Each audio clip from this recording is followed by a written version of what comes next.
All right, and we are live. Welcome back to the show, everyone. This is Tony, your host, as always, and this is the Endless Report, episode 35. This is a huge week for gaming news. We're just getting started here. I was just kind of getting everything together here, and I figured, wasn't sure how we were going to go about this. There were so many announcements at the Game Awards this week, last night, actually, just last night. I wasn't even sure what to do about all the docket. I wasn't sure we could fit it in one show. So I figured we would go through all the news before the Game Awards, and I actually made a little presentation at the end here to kind of summarize every announcement from the Game Awards in kind of a concise format. And then I think I'll maybe go into depth on some other trailers and some other things that maybe I can give some insight on, maybe games that I would know or maybe want to talk a bit more on that were relevant to me that I think I could give some, insight to you guys on there. But other than that, I want to make sure I summarize everything from the award show, regardless if it was interesting to me or not. I want to make sure you get all the news and all the games you may be interested. So we'll have that all at the end of the show here, but hopefully we get to that pretty quickly because we get through the rest of the news that came out before this last Thursday night as we record here on Friday if you're watching live. Been a really busy week. If you've been paying attention to the news, a lot going on with that Microsoft Activision deal. Once again, we're going to get into that. And a few other notable things that were before the Game Awards. A few leaks before the Game Awards, unfortunately, that got leaked out before the show that were probably supposed to be announced during the Game Awards themselves. That being said, we did get quite a lot during the Game Awards themselves, and I don't think we were really missing out there in terms of leaks or anything like that. Nothing really got ruined like it has in some past years, so that's a good thing. But that being said, I'm just pulling up my list here in front of me. If you can notice, I'm looking down there. Give me one moment as I pull up our docket, and you can see we got, before we even get to the Game Awards, when I pull this up here, we have quite the little list here. So just bear with me as I pull that up on screen, and we'll get that going. All right, so as you can see, just getting rid of my tabs here, zoom in. We're starting off today actually with Epic Games and Fortnite of all things. So as you can see there, we got a lot going on with Microsoft. I'm going to talk about that in a minute. Had a lot to say on that for sure. You can see all those bullet points there. A lot going on with them this week. That being said, we're going to start here with Fortnite and Epic Games with Chapter 4, Season 1. So again, another chapter, another season of Fortnite as always. Bunch of new characters from across tons of different IPs. But that's not why I'm reporting on this today. The only reason I'm mentioning this, again, very briefly, we'll get through to the Game Awards in due time here, is that they actually finally moved to Unreal Engine 5, and I thought this was very relevant. So there have been a few Unreal Engine 5 implementations, including, of course, the community implementations we've seen since the release of the new version of the engine. But also, I'm sure behind the scenes, a lot of Unreal Engine 4 games are probably, in the process right now of either being ported to Unreal Engine 5 or even active games that were in development on the old engine being ported over right now, and for the same reason, to kind of update to the new generation of Unreal. That being said, I know we do have the lumen and nanite features of the engine, so the particle and light ray tracing effects, and the lighting systems that we've talked so much about in Unreal Engine 5. I don't really have to reiterate here if you watched the show before, but definitely exciting stuff. And even though it's Fortnite is not the most, I would say, photorealistic, of course, game in terms of graphics, it's definitely very impressive technically, and the lighting system that they've been implemented here is also very impressive. They do have a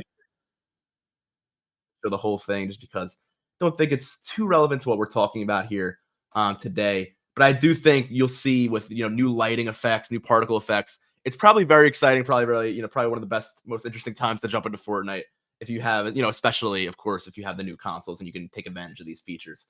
That being said, not much else going on there with that news. I just wanted to cover that as we're finally getting some Unreal Engine 5, implementations for, something as high profile as Fortnite. Of course, it's Epic Games. It's their, it's their engine. Of course, they're going to have that on their games here. But that being said, it's really cool to see Fortnite, be like one of the first games to really get that full implementation. Of course, we had that Unreal Engine 5 demo earlier this year, that Matrix Awakens demo, which is really cool.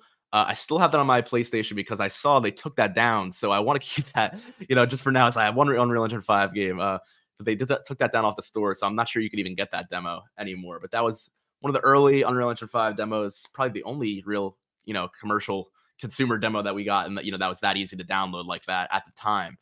Now you can just go down on Unreal Engine 5 whenever on your own. That being said, I do think this is really cool. We're going to see a lot more next gen only games, and we'll get into that as we get into the Game Awards today. It seems like we're really, pushing over that barrier between the cross gen, games coming out for both generations, and now we're into full next gen status here. Just bear with me one moment. I'm actually gonna see if I can mute my notifications here. I'm getting a lot of messages. I want to make sure that I'm not interrupting the show here with that. that being said, I'm going to move on to my next article. We actually have a little more to talk about there in terms of some leaks. So bear with me as I move down here. This one was very interesting, actually, now that I'm seeing my doc again on my side of the screen here. This was something that really caught me off guard when I read this. It felt like so long ago with everything from the Game Awards this week. This felt like, like 3 weeks ago since I read this, but this was just earlier this week.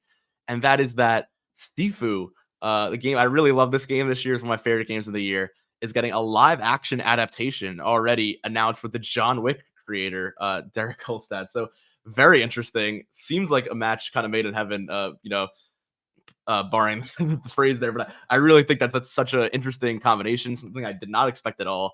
Obviously, I love to talk about on the show the video game adaptations and everything going on with that whole scene of adaptations right now. I feel like there's adaptations everywhere. Of course, I talk about this every week, so I don't have to, reel the list again. But just to name a few, you have that Uncharted movie, The Last of Us to name from PlayStation. You also have the Halo show. You have Fallout coming out. There's so much happening right now.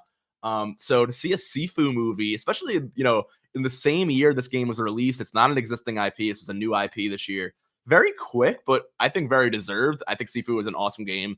It seems like a great pitch for a movie as well. That the concept of you have this. If you haven't played Sifu, you have this. There's this vengeance, and you're I don't want to spoil the game, so I won't say why there's a vengeance, but you have every time you go through the game, it's almost like a roguelike in a way where you die, you come back to life, but you come back older. So when you come back older, you actually have increased damage and higher skill in your combat, but you also have less health and you take more damage in your combat. And it's kind of a trade-off of a play style. How long can you survive and save, your health and your lower lives to get through the entire playthrough? But once you get to a certain age, I believe it's like 70, I haven't played in a while, your playthrough's over, you have to start from the beginning. So definitely like that roguelike type setup there. I really enjoyed it. I still haven't beat it just because I kind of stink that and I have to get a little bit better. But I was really enjoying it at the time. I was getting really good at the combat, and I kind of just got stuck and other things were going on at the time. But definitely something I got to get back into, and especially before the movie comes out, I want to recap, maybe see if I, maybe I missed some things at the ending there that were even more relevant for a screenplay idea here. That being said, I do want to move on because again, so much. That last bullet point you see there, the Game Awards, there's so much, probably double, triple the amount of what's on the docket. So definitely want to get to there as soon as possible today and keep this as concise as possible for you guys. So we're going to move on, of course, to our next story with that being said. And I'm going to grab my tabs here. And this one I'll go over quickly because we're going to go over the trailer for this once we get to that Game Awards, that whole setup in those articles. But this was Jedi Survivor. And I just wanted to bring this up briefly before the Game Awards because this is actually, unfortunately, this was the big leak online. This was, I believe, on Wednesday, the day before, or maybe even Monday or Tuesday. This was earlier this week. But not only did we get the game's release date online, we got a full Steam page with, a pre-order that was probably set to, release right after the Game Awards trailer. Unfortunately, that got posted early on Steam, and I'll scroll down here if you guys are watching on video with me. And you can see that I won't click too deep into these pictures because it kind of messes up the website here. But you can kind of see from this view that there were some pre-order bonuses. There was a release date of, they said March 15th. I think that's actually March 17th now after the trailer. They may have corrected that. That being said, it is, early March. We have the pre-order bonuses here. We get a Han Solo outfit and vest with the Han Solo blaster. We get Luke Skywalker. We get the golden jacket from the end of the first movie and his Luke Skywalker's lightsaber or Anakin's lightsaber. We also get what they call the Hermit cosmetic set, which is Obi-Wan Kenobi being a hermit, after the original trilogy, which I'm not sure why they called it that and gave it this lightsaber because it's actually it's showing my Star Wars nerd a bit here, but this is actually Obi-Wan's earlier lightsaber from the Clone Wars, so that's not really his hermit era, so I'm not sure why they titled it that with the, I think they're trying to lean into the new Obi-Wan show and they got the wrong lightsaber. I just want to point that out there. That being said, it's still really cool to see Obi-Wan and Han Solo and Luke Skywalker skins, especially since the first game, it had, if you haven't played the first game, all of the cosmetics where you unlock these multiple ponchos, which were kind of cool. But the game starts at you're a Jedi who's in hiding. You're working on like a shipping planet, and you're like you're salvaging like shipwrecks and giant metal heaps. So you have this poncho on as kind of like your work uniform, which I think it's kind of a cool idea for for this Jedi and hiding in this era. But there were no other costumes other than the poncho, and some people were wondering could they get other a vest or another type of jacket or a Jedi robe or a hood or things like that. Unfortunately, that was kind of one of the big complaints of the first game. They definitely addressing that here. You see a lot of these different cloaks and vests just in the pre-order bonuses and classic character costumes as well. So they're definitely leaning into, a lot of that Star Wars, iconic type stuff. But that being said, super excited for this game. I very much enjoyed the first one. We'll talk more about the trailer. I think we'll show the trailer later, so I won't talk too much about how I feel about that. But unfortunately, it was leaked prior to the awards. That being said, I do want to mention there was also a Street Fighter 6 leak. I'll talk about that as well. I believe the date for that is June 6th. I'm actually going to recap that right now. Let me check that for you all. In the meantime, because I actually have it right here on the side. Yep, June 2nd, actually. So that's June 2nd for Street Fighter 6. That being said, we'll bounce back here. I'm actually going to keep us on this screen because we're going to bounce off that Jedi Survivor article and move over to all this Microsoft business that I've been referring to and alluding to in the beginning of the show. So I'm going to move us over to the first trailer here. We actually did get, I forgot to put this on our docket, I believe. We did get, this is kind of just part of the Game Awards. This is why I almost forgot to throw it in there. I will show this real quick, actually. A Dead Space remake gameplay preview. So this was via IGN, their IGN First program, where they get first access to a game trailer or something every month. This month they had the Dead Space remake, which is pretty good, I think, for IGN First. I'm not going to show obviously this whole thing. It's an 18-minute demo of the first 20 minutes or so of the game, first 18 and change, I guess, according to this video. That being said, I just wanted to show it in the background for a second here, just to kind of show off the graphics. Of course, we talked about the Callisto Protocol last week. That was the big competitor. So I felt like I needed to just at least briefly, if I can make this full screen, I will. Maybe not here. There we go. It's semi full screen there. I figured I'd briefly discuss this, considering this kind of head-to-head competition here between the Callisto Protocol and the Dead Space remake. So I admittedly, with everything going on this week, I did not watch this entire 20-minute demo. That being said, I did catch a few glimpses of what I'm watching here, just kind of look at the graphics and how I felt about that, so I could talk about that on the show. And genuinely, again, I said this last time we talked about this game. I have not played the original Dead Space. I remember watching clips online on YouTube. I think when I was younger, because there were a lot of like crazy things going on in Dead Space, and people would say you got to play this game. But I wasn't sure I had the guts to get into that kind of horror game at the time. It wasn't really my cup of tea. That being said, I think it's super, super cool. The graphics look really impressive for this remake here, of course. Obviously, it's probably one of the main focuses on a remake is how is it presented in this format. Obviously, gameplay-wise and the fluidity there. But definitely, I think graphically is, a lot of huge, fully remade components here. If you're a fan of the original Dead Space, you may be seeing things with that kind of like the digital digi screens, like that on-screen HUD. I know the way they use the ammo in the game as well. There's like a digital ammo counter. I'm wondering how those compare to the original game's features, but this seems to look really nice. I love the volumetric fog and everything that's going on with some of the particle effects and the lighting here. I want to see if there's anything. I think there was a little more action later on in this. Yeah, here we go here. So again, I don't want to get too gruesome for the podcast here with some of the gameplay of these games. Try to keep it kind of, family friendly on the show here. These games can get pretty gruesome. That being said, I do think definitely looking promising here from Dead Space Remake. If you're a fan of Dead Space, and maybe if you were not as enthused with the Callisto Protocol, maybe I would definitely, keep your eye on this come January. That being said, I do want to move on from Dead Space again, as you see on that marker, to that Microsoft news. I'm just going to open up here to my tabs and start that right off here with you all. I need to zoom this out. I think it's a little too zoomed in there. All right, there we go. So as you can see there, we have Microsoft president. This is an interesting headline. This caught me off guard earlier this week. The Microsoft president compares Sony to Blockbuster in latest Xbox Activision Blizzard defense. And what he means by that is Blockbuster in context of the rise of Netflix, and that's a Blockbuster, stores and Blockbuster Video, the company, not the term. So before I get into this, I just thought this was a very interesting headline. Obviously, Microsoft right now is trying to promote their Microsoft Activision acquisition of about $70 billion. One of the biggest tech acquisitions ever. Definitely by far the biggest video game acquisition ever. Obviously, Bethesda was the previously unprecedented deal. I believe at $12 billion at the time. There were some $6 billion deals running around the past year or two. But $70 billion, I certainly, or $68.7 billion to be exact, is certainly unprecedented for a a video game, acquisition like this. That being said, we talked last week about how a lot of the antitrust concerns were getting much stronger. Microsoft was kind of jumping on the whole Call of Duty exclusivity bandwagon for a while, and we even heard some more on that this week. So we're going to talk about that as well after this headline. Again, lots going on with this one. But that being said, it started sounding, especially let's say the last 2 weeks or so, before a lot of these headlines came out, which we'll talk about here, that the deal was not as optimistic or promising as it had been, at least in my mind or in the public's mind, for a while. And I'm just going to take a sip of water here, but I do think there was kind of a shift in the tone of their speak. It seemed there was a little more, I don't want to use the word desperation, but a little more willingness to say certain things publicly about Microsoft's performance, about how Sony is a leading competitor, about their performance, to kind of play the underdog card in terms of this is good for competition in the industry. There were a lot of interesting quotes both out of Sony and out of Microsoft in the last 2 weeks, and we covered those a bit on the show.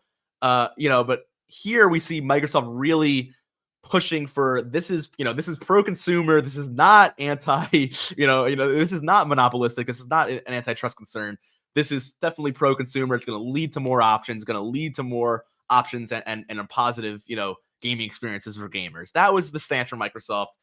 And it's kind of, hard to quantify that with them isolating and acquiring such a large, not just the developer, but a large publisher like this, and with IPs like Call of Duty and things like that, a very large, portion of the market. That being said, I would just go into what Microsoft's president in the US said here.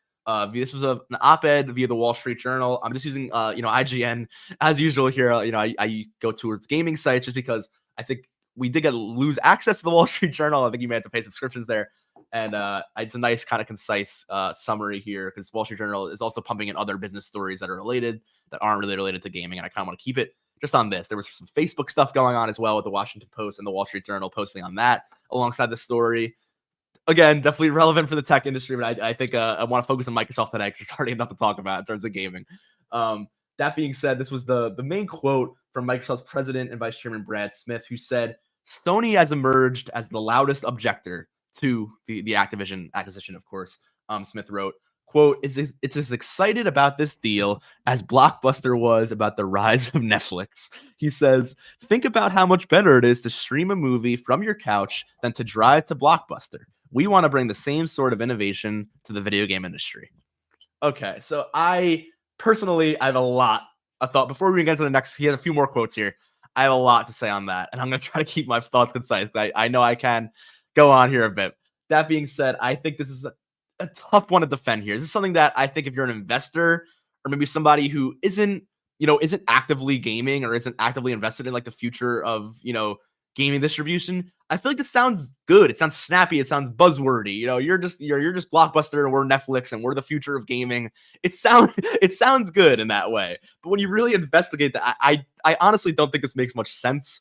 They're trying to promote some sort of, this veil of convenience or of, breaking the barrier of having to go out to like inconvenience yourself. But, Xbox is going to bring that right to you.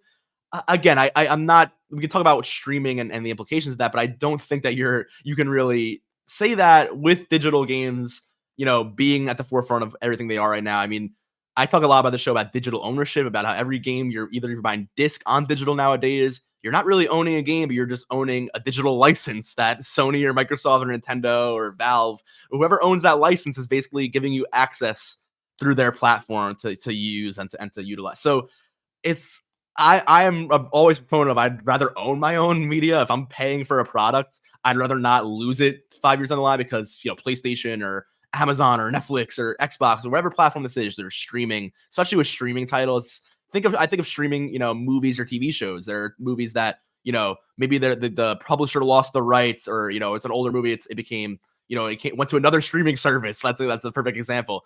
And there are examples where I've actually, I've paid for a service, or I've even paid specifically for that title or that, game or whatever. And then it goes away. Just like I talked about earlier with, certain demos. Again, I didn't pay for this game, but that Matrix demo on PlayStation, you can't download that anymore. So if I deleted that off my hard drive, those files are gone forever. Even though I owned it and I accessed it, it's on my account. I still can't download that again because Sony doesn't want to distribute it. So that's kind of how ownership works nowadays, whether you own digital or physical. So to imply that it's more of a convenience thing and that Sony is having making you drive to the store to get your games there. But here, Xbox will just give it right to you. You don't have to go anywhere. That's really not the case. That's not actually what's happening at all. So it sounds like that would be a good, convenience thing. But that's really not, the dilemma whatsoever here. On Sony, you could also download digital games right to your console. Same thing with Nintendo. You could download right, and especially PC and Valve and other Epic Game Stores and other PC launchers. You could download things right to your hard drive. And a lot of times, especially with PCs, sometimes you can own those files and detach them, from a service like Steam or the others. But often they're still attached. So most services are in the same kind of ballpark here. All that's, Xbox really is bringing to the table here. And again, this is bringing a lot to the table with Xbox Game Pass and the Xbox Cloud streaming service, is to get rid of the need for a console or an attached, Xbox to get them into the ecosystem. It just broadens that for Xbox. And again, that's a good thing for gamers. It broadens that for gamers. You don't have to go and buy an Xbox. You can get a controller and play a subscription and have access to a ton of games. I'm not saying that's a negative in any way, of course not, but I'm talking about options here. And what they're basically saying here is that being your only option would be better than what it is now, with that being an option and also having the option of downloading your own games, buying them physically, or going through other methods. So I feel like they're trying to defend a consolidation here by saying that it's the opposite and it's going to broaden the horizons and give more, industry opportunities for different, things to thrive. But I feel like the only goal here is to strengthen Game Pass. And it makes sense. If I was Microsoft, I'd have the same strategy if I was them. But if we're going to talk like this is the best for the entire industry and not just for the best for Microsoft, it makes me chuckle a bit, to be honest. And I can go on there, but I want to continue because I'll probably say more of my thoughts here with some more of these quotes. He further goes on to say, play kind of this underdog card here for good reason, to promote this deal. He says that despite comparing Sony to the obsolete video store, he carried on saying that they say here in the IGN article, the self-deprecation strategy of Xbox, which is basically, I can tend to agree there, quote, remains in the third place in console gaming, stuck behind Sony's dominant PlayStation and the Nintendo Switch. So that's also probably true, but I think Microsoft is using that as a standpoint to say, look, we're not the top dog in gaming. This is why we need this deal. And I think, yeah, you could say that would be true to say they probably are number 3 under Sony and Nintendo, but I don't think that's enough justification as to why this deal is necessary per se. I think I've discussed how I felt about Xbox first party stuff. I'm a big Xbox fan. And, Xbox really what got me into gaming, I have to say. Halo 3 was one of the first games that I just fell in love with, even though I had been gaming since I was much younger. Original Xbox, PlayStation 1, even since then, Xbox 360 was really the era that I fell in love with games when I was younger. So I'm a big Xbox fan, and I almost don't want to seem too biased as I talk about, what frustrates me, what I think, what's going on here. But I do want to be honest because I am a fan, and I would like to invest in more Xbox properties and things like Starfield and the Bethesda properties they have. I'm big fans of those things. So I'm definitely, I'm on board for the future of Xbox, but I want to make sure, I'm on board for, something I would actually want to play and not something that I feel like I'm pigeonholed into, for lack of a better term. I want something that's not just Game Pass is my only option. I'm the kind of person I want, as many gamers are, you want the best frame rate, the best visuals, the best everything you could have on your SSD, on your GPU, on your processor. You're looking at everything there. And as someone who's very interested in the specs of those things, it's almost never good enough when you're using a physical console or hardware. So somewhat to fully subscribe to game streaming at all times, which is very, has a lot of latency, is far from perfect, especially with most people's internet speeds these days.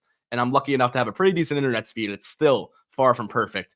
I would not want to jump, further into the world where just getting to just having one major streaming service that is owning most of the, properties and is slowly withering away at the traditional game releases. Again, I'm not, maybe I'm doom and gloom for assuming that that's exactly where this is headed here, but just in a business standpoint, it makes sense to the growth of Game Pass is the ultimate long-term goal. We talk 10, 20 years. I don't see many other, avenues for Microsoft here other than promoting the expansion of Xboxes everywhere, Game Passes everywhere, growing that portfolio, becoming a behemoth like Netflix or a streaming service in the TV or movie space. Again, a lot can happen here, but I think to say this is anti or is an anti, consumer is a bit tough to comment on here. I'm not sure there's many more we could say here in this article, but he does finish off by saying, to get subscribers to the service, Microsoft needs a full library of popular games, and as things stand, we simply don't have enough. And that's interesting to say because I think third party, they definitely, I wouldn't say definitely, but they really do. They have hundreds of games. Game Pass, I think, is really a great service. I don't think it's a bad service at all. I think it gives a lot of value. I think the problem is they don't have enough first party. And we talked about this on the show a lot where I don't think, you have 30 plus in-house studios that are under the Xbox Game Studios banner now, including Bethesda Studios. That's 30 plus studios that can be working on a new project. And they were 0 first party releases from Xbox in 2022, period. And I know, I don't mean to be too harsh here. I know PlayStation was very quiet this year as well, but they had God of War Ragnarok. They had Horizon Forbidden West. They had, like some third-party titles, indie titles that were still first-party exclusives like Stray, and there's a few others I'm forgetting that were very notable that were only on PlayStation this year. And again, I'm not saying this as someone who's trying to be pro PlayStation. I would go and buy a Series X right now if there was a game I needed to have. But, fortunately, I don't have to because there are games that are either on PlayStation or on PC that are, cover that for me. So I don't have to worry about, being locked into a certain console ecosystem. And then again, for games like Starfield and, other blockbusters like that, where I really want to jump back in, I'm not sure I want to game stream, even on something like a Steam Deck or a phone or a TV, no matter the form, it's not really as enjoyable. So, again, I do want to move on here because we have a lot more to cover. We are going to end up probably doing a 2 or 3 2-hour show today. I'm going to try to keep it under the 2-hour mark with all the Game Awards news. But before we get to an hour mark, just talking about Microsoft, I want to, wrap this up and continue on with the rest of these headlines. That being said, I'm going to move my docket over here. We actually got more news from Microsoft this week based on this, and you'll see this all wraps up. You probably saw the docket as I was speaking that, as I said, these comments, maybe, I don't know how reactionary this was, but maybe weren't being taken too kindly from the FTC as the FTC finally sues Microsoft this week for the Activision Blizzard acquisition. And we're going to talk about that more in a second. So I'm going to briefly discuss this headline. I may not even, definitely not as long as the last one. This is via IGN. They also are joining, the party with every other publisher and developer like PlayStation, like Take-Two, like EA, like pretty much everyone else in the industry, and confirming that once they do these day one releases that aren't game, that if you're not buying on Game Pass, they're going to be $70. This is next gen, whatever they're going to say about quality or price, whatever it is, inflation, whatever the reasoning is, everybody's increasing their prices at the time that they're allowed to get away with increasing the price now. It's been $60 for many, many years. They're just, regardless of the reason is, it's obviously higher profit. There's really no other reason to get around there. It's an industry standard. It's higher profit. They get, they can actually, people can wrap their heads around and they can, formally announce without major backlash. It's kind of where the industry is going. So not much else to say there other than, look, I'm willing to pay $70 for Starfield, but then again, I don't want to have to, subscribe to Game Pass or have to subscribe to cloud streaming, and in order to do that. I really, you could tell I very much, I'm a bit resentful to that whole Netflix blockbuster comment because I don't see downloading or game ownership as the past or as, as the old way because it's, complacent or what's the word, out of date, but rather it's, it's a positive. I want to own my own games. That's for sure. So I don't really like the nature of that where I feel like a lot of things now you see with like even cars where you're paying subscription fees for your heated seats and for your steering wheel functions. I don't like the way things are going with subscriptions these days, especially with things like software. I know things like software do take maintenance, but things that are legacy software that aren't using maintenance, or things like hardware where you're buying something one time and you're paying subscriptions for basically nothing, I'm not a fan of those kinds of policies. I don't like the way things are going. Usually subscriptions imply some sort of upkeep or maintenance. That's why you're subscribing, for long term. So again, I digress there. I can talk all day on this Microsoft stuff. Obviously, you can tell I have my opinion here. I made it pretty clear, so I do want to move on to the actual, meat of this news, which is I will move the docket here really quickly just to cover this. I'm kind of just going to put it in the middle, actually, because I'll just kind of cover both with, two birds with one stone here. But that being said, as you could see on screen a moment ago, Microsoft also put some more pressure on the deal here by confirming a 10-year commitment to bring Call of Duty to Nintendo platforms. And they also said this to Valve and Steam platforms. So again, I want to get through the story pretty quickly. I've been talking about it for a while already. This is obviously in response to what they said to Sony about the Call of Duty concern. They offered Sony, we talked about this last week or 2 weeks ago, a 10-year deal to own Call of Duty. Sony was still not too happy with that. They wanted different commitments, and I think this was sort of a bargaining chip here to say, well, we're gonna give it to Nintendo, we're gonna give it to Steam. They'll have a 10-year deal to kind of push the deal through with the FTC and kind of like sway some of those concerns of them monopolizing the Call of Duty IP and keeping that off of other platforms. So to sweeten that deal there, to keep that interesting and to keep that in positive light, I think that Sony would be forced to accept, or maybe look a little goofier for not accepting and look like they're on the wrong side of this argument. They extend this to Nintendo, which is interesting because there is no Call of Duty on Nintendo right now. I wonder if this is just a streaming exclusive, like many other games on Switch that can't, run on modern hardware, or modern games that can't run on the older hardware of the Switch. It could just be an all streaming, xCloud commitment to have, an xCloud via, based Call of Duty stream, like some games like Control. I saw Guardians of the Galaxy did that as well. Not sure how I would feel playing a game like Control on the Nintendo Switch with streaming and the lag there. I'm not sure I enjoy trying even to the game streaming stuff. I've tried on even Steam Deck, even with a LAN cable attached. Even then, I'm still like streaming is a little too much latency for me. I like my games to be snappy and responsive and not to worry about that in the back of my head at all times. That being said, streaming I think is still not 100% there yet. I don't think it's replacing downloaded games and doesn't need to in any way. Again, but I'm reiterating myself there. That's really all that was said here. Phil Spencer also confirms here that he also offered this to Steam. And I did have an article for it. I probably won't even show it now. But Gabe Newell of Steam basically said, we don't really need that confirmation. We're good. We trust Microsoft to continue putting, at Call of Duty on Steam here, he says. So we're fine. He's just, we're happy with Microsoft wants to continue reaching Steam customers with Call of Duty. But he goes, they've been loyal to Steam for a long time. We'll take it as a signal that they're happy to and gamers' reception to the work we are doing at Steam. And we'll just let it be, a sign of good gesture that we have a good relationship. But that's it. We're not going to sign anything. We're not going to, Nintendo, they signed the document. Nintendo did lock in a deal. So we are getting 10 years of Nintendo Call of Duties confirmed starting next year. So let's see what happens there. That has to happen.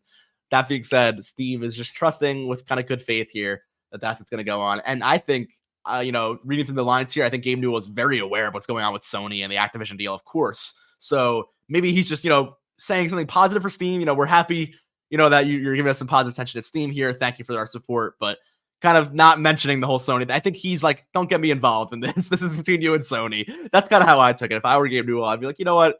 We're getting Call of Duties anyway. I appreciate that. But I see you're kind of doing this. You have a lot of other stuff going on. How about you work that out and we'll be good over here at Steam? That's kind of how I feel his response is. At least that's the way I took it. Again, I could be totally off there, but that's kind of how I would react if I were him. Like, I don't really want to get caught up in all this mess here, this legal mess, and get called into, your FTC suit. I'm gonna kind of, we're good here at Steam. We're fine. So I think that's kind of the way I took it. But that being said, after all of this, the FTC obviously wasn't having it. They finally sue Microsoft for this Activision Blizzard acquisition. Of course, on the ground, so they think it's going to give them an unfair advantage in the gaming industry. Of course, that's why this suit is happening. Not much else to say other than the official release. They say Xbox would, quote, gain control of top video game franchises, unquote, and therefore harm competition in high-performance gaming consoles and subscription services, that's notable, by denying or degrading rivals access to its popular content. So, yeah, there it is. Of course, we talked about that with Call of Duty. You get into that with Bethesda IPs. And just with the size of what Game Pass would be at that point, you could see where more and more, opportunities for people to flock to Game Pass would happen. And this would slowly but surely maybe isolate other subscription services. I tend to agree there. Again, I don't know the future here. I can't say this is all overall negative, but as you see on the show over the summer, you go back, I've been saying it for a while. I was never this confident, this, until the last week or so, this actually was going to get under this much scrutiny, but I really was not, too thrilled with this deal. I was thinking this may not be the best thing for the industry. It may not be the best thing for, just a cross-platform gamer in general. That being said, the FTC, of course, cracked down here. Again, this is not a confirmation that the deal is not going through. It very may well still go through based on what happens at the end of this investigation. And there's some things to note. I'm not a lawyer here. I don't know the legalese on this or exactly how antitrust commissions work on that specific of a basis. But I do know that this may not be a federal investigation. This may be just privately through the FTC. So, and some other notes that this is only through the FTC and not being done, being presented federally. So the federal government may not, get involved in this per se. It may just be a FTC decision that they decide on, yay or nay, and may not even affect the end of the deal. So again, I don't want to get, too confirmed here either way with what will go down. But I do think that is worth noting that, this could still go through even if the FTC decides it's not just.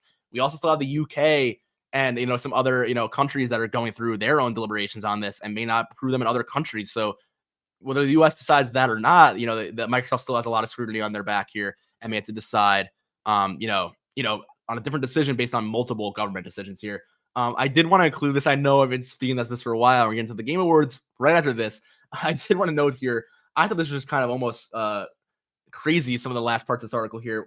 This last part we hear from Brad Smith once again, who had that Netflix blockbuster quote from earlier, said he continues to believe in its deal at Activision Blizzard to acquire, Activision Blizzard will expand competition and create more opportunities for gamers and game developers. Again, that's kind of a backwards thing to say when no context, when you're being actively sued for an antitrust issue and being, and potentially not, consolidating, rather not, I shouldn't say not, we're investigated for consolidating competition, lowering the amount of opportunities for gamers to get things on multiple platforms. It's exactly what's happening here. So it's kind of, funny to just say the exact opposite there. Then speaking of things that are kind of, I shouldn't use the word funny, but just kind of almost macabre. I don't know how this is a quote here. Somehow Bobby Kotick is still commenting on here. I don't know he was even still giving press statements or this is even okay, honestly. But he said, this sounds alarming, so I want to reinforce my confidence that the deal will close. Okay, I'm not sure Bobby Kotick's confidence is the most convincing to me. I think he wants that retirement, check here, that bonus after this deal. After all this goes through, after all the negative press and after everything he's been under fire for. Honestly, I almost forgot that he was still actually at the head of Activision here after everything that had gone through. Of course, if this deal did not go through, he would still be actively leading Activision. And I think if not, he is stepping down once Microsoft takes full control. So I guess, there's a silver line there. That could be a good thing, of course, for the employees of Activision as they enter into Microsoft. On the other end here, I just think that's kind of, I'm surprised that quote was even included, kind of a crazy quote to me. That being said, I'm not, I'm not sure what the credence, will be even worth there after all that's gone through with that.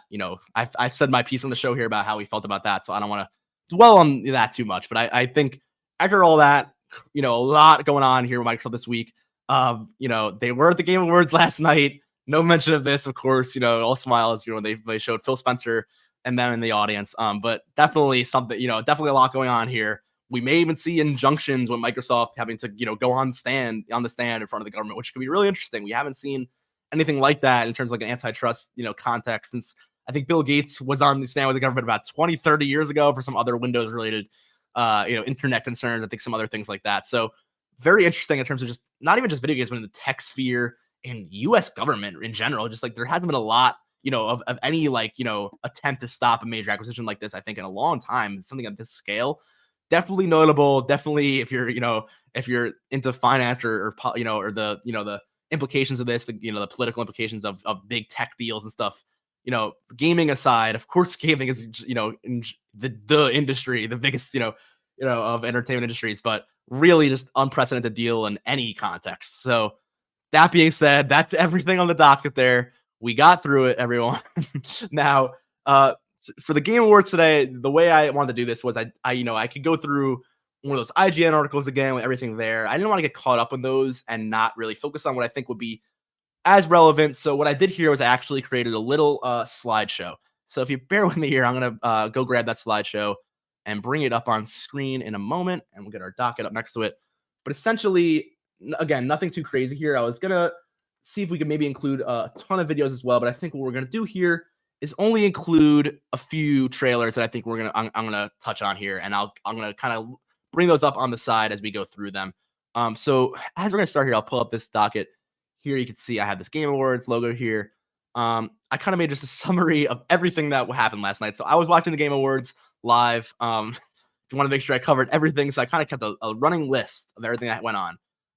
I did not write down all of the awards announcements because if you, I figured we could all, we all have the awards announcements online here. You can see the game winners for everything, but I figured with all these trailers, with all these lists and compositions of everything together, I figured it'd be nice to have all of the game announcements and everything we're looking forward to, to cover on the show here in one master list. So if I can move this slide over, if it'll let me. Here we go. Okay. So here's my announcement summary, and this isn't even this is just the first page. We have more, so we're getting to all those. So this was probably, I think, by far the best Jeff Keighley event I think we've ever had. So shout out to Jeff Keighley there. Out of all the summer game fests, out of all the game awards, and everything we've had in the past, it all depends on what he can get from publishers and developers, what's going on in the industry at the time. Of course, it's very dependent on the context of what developers want to show, what their plans are, what's being delayed. So it all kind of has to come together perfectly. And it's kind of a balancing act, I'm sure, on their end of getting all these great properties in one location under one roof. That being said, the Game Awards is bigger than ever. Gaming is bigger than ever. You could see this year there were a lot of notable, not only notable announcements, but a lot of, notable recognitions. We had a lot of, famous actors and people from other industries during the show, which we always do. But I think we had Al Pacino this year, which I think was really big. And I'll get into that in a minute of what went down there. But I do think that this was one of the best game awards I've ever watched. I think it was, definitely very well produced. Unfortunate that there were some timing concerns, and we'll talk about that later. There were also some hiccups. There was unfortunately a fan who interrupted the event at the end. I'm sure if you watch, you're aware. Everybody online was talking about that. I don't want to give that too much coverage because I don't want to just give a spotlight to that. I think it was really unfortunate. It took away from the Game of the Year moment that I think should be about, honoring, the art form that we're all excited about. So I'm not going to, talk too much about, anything that happened there. I don't think it's worth giving any, spotlight to at all. I don't think there was, it's like when someone runs on the field at a football game, it's not, nothing. It's just ruining the game for the, for everyone on the field who works so hard to be there. It's, so with the Game Awards here, I want to focus on, everyone's, announcements and everything that we're excited about. And, of course, we also have the list of the winners. I will link that in the description later on if you want to go to the Game Awards website as well. But you can always go to GameAwards.com, check those out if you want to see who won all the awards and everything. But I thought it was a really great show. Just to summarize, before we get on to the game announcements, I think maybe I could have seen done with a little more awards being given to, people. There were a little bit of like, here's the award, here's nominees, and that's the winner. And then just kind of, listing them all off like that. That being said, I think they had to, or maybe were forced to stop speeches because after the first, speech that was about 10 minutes, they had to move on, and we'll get into that. So as we get into it here, I will say Christopher Judge won Best Performance for Kratos in God of War Ragnarok, which I'm still playing through myself, but I can definitely tell why I'm really enjoying that game so far. But he was actually presented the award by Al Pacino, who, when he came out, unfortunately, the teleprompter wasn't, large enough for Al Pacino to read. So Al Pacino gave an off-the-cuff speech about acting and about, giving a genuine performance and about what that means to him and about how that translates into gaming and the future of acting. I actually thought it was a really great moment for, just media in general. I talk a lot on the show about how, how I believe gaming is the future, a lot about how I love narrative and storytelling, and I'm a film guy as well. So to see that, someone like Al Pacino kind of almost like pass the torch to someone like Christopher Judge, who's one of my favorite, characters in one of the games I'm playing, and to talk about acting in the same way and to, translate that to video game acting and to give it that, not that it didn't have legitimacy. And I hate that we have to talk like that, but did give it legitimacy from other mediums. Cause I feel like, unfortunately, I see this all the time that, video games being in the infancy that it is, historically speaking, it has been around as long as other mediums. It does have to play a bit of the catch up of, other people that aren't, into games, taking it as seriously as their favorite movie or their favorite book or what have you. So to see, an actor like Al Pacino come out and say something like that was really cool, I think, to see. That being said, you can see in the doc I wrote, poor Al Pacino. What happened was Christopher Judge's speech went on for about 10 minutes. And it was actually a very, very great speech. But if you know award show speeches, they're not supposed to go more than a couple of minutes there. So they were trying to, play him off with music. He was speaking louder over the music kind of triumphantly. It was actually a very great speech. But unfortunately, poor Al Pacino was standing kind of in the corner of the stage for about 10 minutes. You could tell he kind of didn't know where to go. He almost walked off the stage actually at the beginning. and Christopher Judge gave him a nice big hug, which that was a really nice moment. That being said, Al Pacino kind of didn't know where to go from then on because he was on camera, and you can kind of see throughout the speech, Al Pacino. I'm not sure if I could maybe find a screenshot for you all again. Not to dwell too much on like the jokes or anything like that, but it was kind of a funny moment there. That being said, I do think it was just a great moment in general for the history of kind of gaming and acting in general, just to have that, like I said before, that passing of the torch moment. That being said, I'm not sure if I could find that here. I will show you. We have, yeah, they don't have it on screen. I'm seeing if I can find some images. I do have this image here. This actually does, this actually does kind of show it pretty well. So I will put this on screen real quickly, just so you guys see what I'm saying here. This wasn't the comedic image I saw. The image I saw, you can see now, it was more Al Pacino like all the way in the corner, just kind of like hunched over after 10 minutes. Like you could tell he was trying to thinking like, when can I sit down here?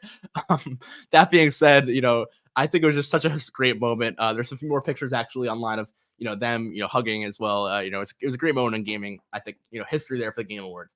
That being said, I do want to move back to my slideshow, and I'll make that full screen here again. But that being said, getting back to the game announcements, the meat of everything here. Again, I said we may get to 2 hours here. I don't think so now. We're about the hour mark of the show. I'm going to try to wrap up with all these titles, and I think the next 15, 20 minutes or so, we'll see how I stick to that. But that being said, I think what I'm going to do here is I'm just going to go quickly list everything. Again, I'm not going to dwell too much into the details of it. I'm just going to quickly list because there were so many announcements, as you can see here, just trailer after announcement after announcement. And then I think 3, 4, 5 games or so. We'll see how many. Some of the really notable new games I think we'll show the trailer for, and I'll get some more in-depth thoughts. And I think we'll call it a day here. Again, I don't want to keep you guys here forever. I know you want to get into the gaming awards details, so I want to give you all those titles, details, all that quickly here in kind of a rapid format. So starting off, something here that was leaked earlier last week. We talked about this on the show. Got confirmed. Returnal coming to PC.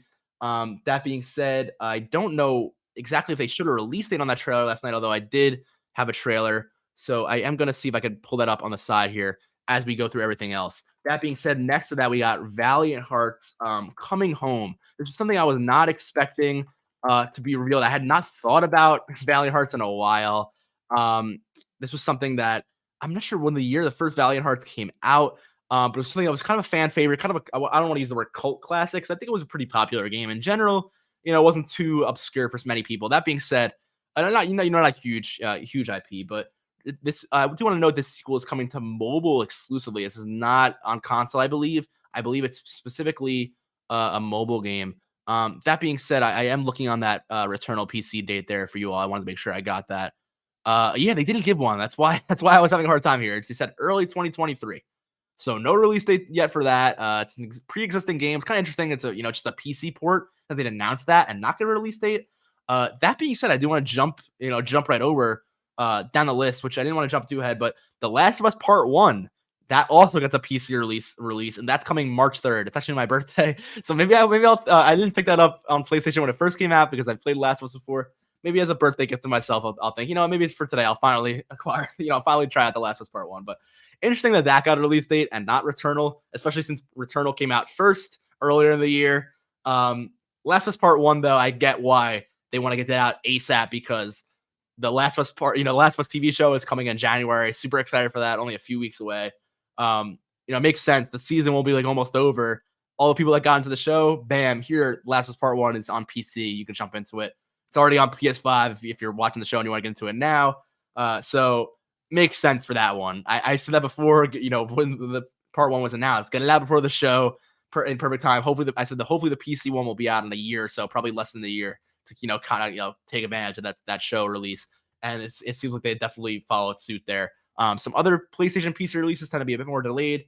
Not so in the case of The Last of Us here. Again, Returnal, we don't know yet. But moving on from Returnal and Valiant Hearts, we get an Xbox Cloud trailer. This was interesting. So they had I'm forgetting his first name, actually, Blevins. I'm not sure why I'm forgetting his first name. But Ninja, the popular streamer, of course, is a very popular Fortnite streamer. He was promoting the new Xbox Cloud Game Pass features that were working with Samsung devices. So there's some sort of new Samsung streaming box for their TVs. They showed off the beginning with Ninja, and he was playing Fortnite, over xCloud through that. And he said super smooth, super responsive. And of course, I'm sure it wasn't terrible. I'm not. I know I was kind of picking on game streaming a lot earlier in the show, but I'm sure it is decently smooth. But I'm sure if you're Ninja and you're getting paid millions of dollars a year to play Fortnite, you're not playing it via cloud streaming. That's for sure. You're playing it with the best specs you possibly can. That being said, it's still an interesting trailer and goes to show where Xbox heads at. And what I was talking about earlier is that Xbox everywhere, Xbox Cloud, game streaming, Game Pass, that on every TV, forget streaming sticks or these streaming consoles. They even said later on in the show that any Samsung television is going to have, coming 2021 and 2022 beyond, is going to have that Xbox Cloud, feature built in. You can play your Game Pass on Samsung. So that's where Xbox head is at. It makes sense. I get their strategy, but and again, I like the idea as someone who loves games. Of course, why would I be against more people getting to play more games and more, avenues, I guess is the word there. Of course, it's a positive, but then again, I worry that if in the long term, if they try to take away things like traditional, gaming ownerships and things like that, or traditional non-game streaming platforms to lock you into their platform, I'm not a fan of that. I think more options and more access to that, is actually the positive thing there, and is what I'm, promoting. I think them kind of promoting more accessibility while making it just their platform in the way they want you to access it and putting just their platform everywhere is really not promoting more accessibility and more options for everyone. So again, I digress. I know I've talked about that Xbox stuff all day. If you can't tell, definitely had stuff to say there. But moving on, Hellboy, Web of Wyrd. This one was really cool, super unexpected. I'll probably show the trailer for this when we get out of this list format. This was a fully cell shaded third-person action type Hellboy game. Definitely unexpected. It looks like it's coming out for PS5. I believe Series X as well. I have to confirm there. We'll talk more on that because I'm going to show the trailer for that one. Post-Trauma. This one was another horror game. It kind of showed what looked like, I think it was a security guard. I'm not sure what it was, a hospital or exactly what the environment was. But again, it doesn't really matter because a lot of monsters and, a lot of like body horror, that type of like Cronenberg type, that kind of stuff. We talked about earlier with the Callisto Protocol, Dead Space, that kind of, gruesome type, horror, what's the word there? I think like visual horror, like, I can't think of the word there, but kind of not gore, but something along the lines of that, like, that things that are gross to look at, essentially that's the game. Looks very, very interesting though. Very, very cool art style. Again, you know me, if you watch the show a bit now, I'm not the biggest like horror, like gruesome, type art style person, but again, I can only be impressed by that game because it looked really, really good. So, that being said, maybe not my cup of tea, but it looked really, really awesome. Might want to check that one out. Viewfinder, quickly on that one, a PSVR title. Looked really cool. It looked like you were looking to a viewfinder of an environment. You would see like you'd be in this kind of wide open, like Unity looking like space, open space, nothing there. And you would see a little picture. It'd be like there'd be like a snapshot of a Polaroid example. And you zoom into the Polaroid, and then you're inside that Polaroid, and now you're in that environment.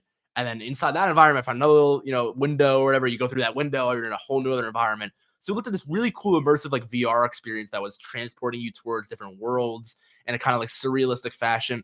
Things like that I think really do well in VR. It kind of reminded me of some the rooms in the Kid Amnesia game, the Radiohead game that came out for PlayStation earlier this year, with a lot of like this atmospheric, like interactive, almost like walking around a museum of a music video type experience. If I could kind of quantify that game, super, super cool. Especially if you're, any type of music fan, but I'm especially really like fell in love with that album from playing that game as well. Really interesting. That being said, Viewfinder seems to be a similar experience in VR. Really, really cool. Kind of bringing you to, immersion to like the 10th degree, really like bringing you into these other universes as you peer through these windows. So really like the idea of that. Super cool. Atomic Hearts. This was something that we weren't sure the fate of this game. I think there was actually some concern over the Russian-Ukraine war. I believe that was, of course. And I think they were restructuring. They weren't sure if they were going to continue on at that point. I think there were things that were done to continue development on in a good fashion. And we now get a release date. It's coming February of 2023. I believe February 24th. I may be mistaken there. I can look that up again real quick. Apologies for not having that written down as I should have on the docket. That being said, February 21st, rather. Sorry about that. But February 21st, very close there. The gameplay they showed more of at the Game Awards looked very, very interesting, very chaotic. gaming almost like I want to say Stalker or Metro Exodus, that kind of like wasteland Soviet setting, combined with what I would call almost like a BioShock, mystical, very bright, lots of like particle effects and like electricity effects, type of like aesthetic, I guess I would say. Is very interesting art style, very chaotic, crazy, shooter gameplay, not like we've seen from a lot of other shooters. So I think if you're a fan of FPSs, I would definitely keep an eye on Atomic Heart rather, for Xbox this year, upcoming year. Then again, we have two games, Scars Above, which I think I wrote. I thought it was another game when that game trailer started. Not much to comment on there. That was cinematic at the beginning. We did see some kind of it looked very Returnal-esque, I thought. Then they did get into actually some gameplay. There was very much third-person action on an unknown planet, saying, trying to recover like old memories on a planet you didn't know where you were. Very, very in line with Returnal's story was getting at. Again, I'll give the benefit of the doubt. I'm sure it's very unique and has its own, narrative, concepts and the like. But that being said, I unfortunately got a really, really strong Returnal vibe from the trailer, and it wasn't much else that was kind of delineating that from that. That being said, we got another game, Piccolo, here. Again, I not too much on that game as well. I'm actually gonna a few of these games I'm looking up on the side here with some extra just details as we go through these.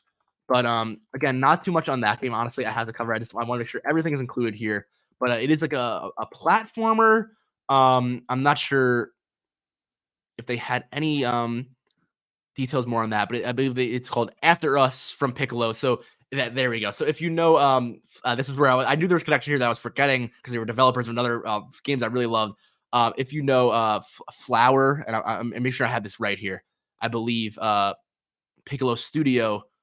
Again, I apologize here. Let me make sure I got this right, because I don't want to give you the wrong information here. This was the one game where I was a little confused on this announcement, and I want to make sure I had this right. As there were about like 60 announcements or so.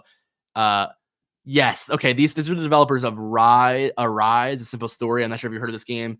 This came out very recently. I believe it was on the Nintendo Switch, some other platforms.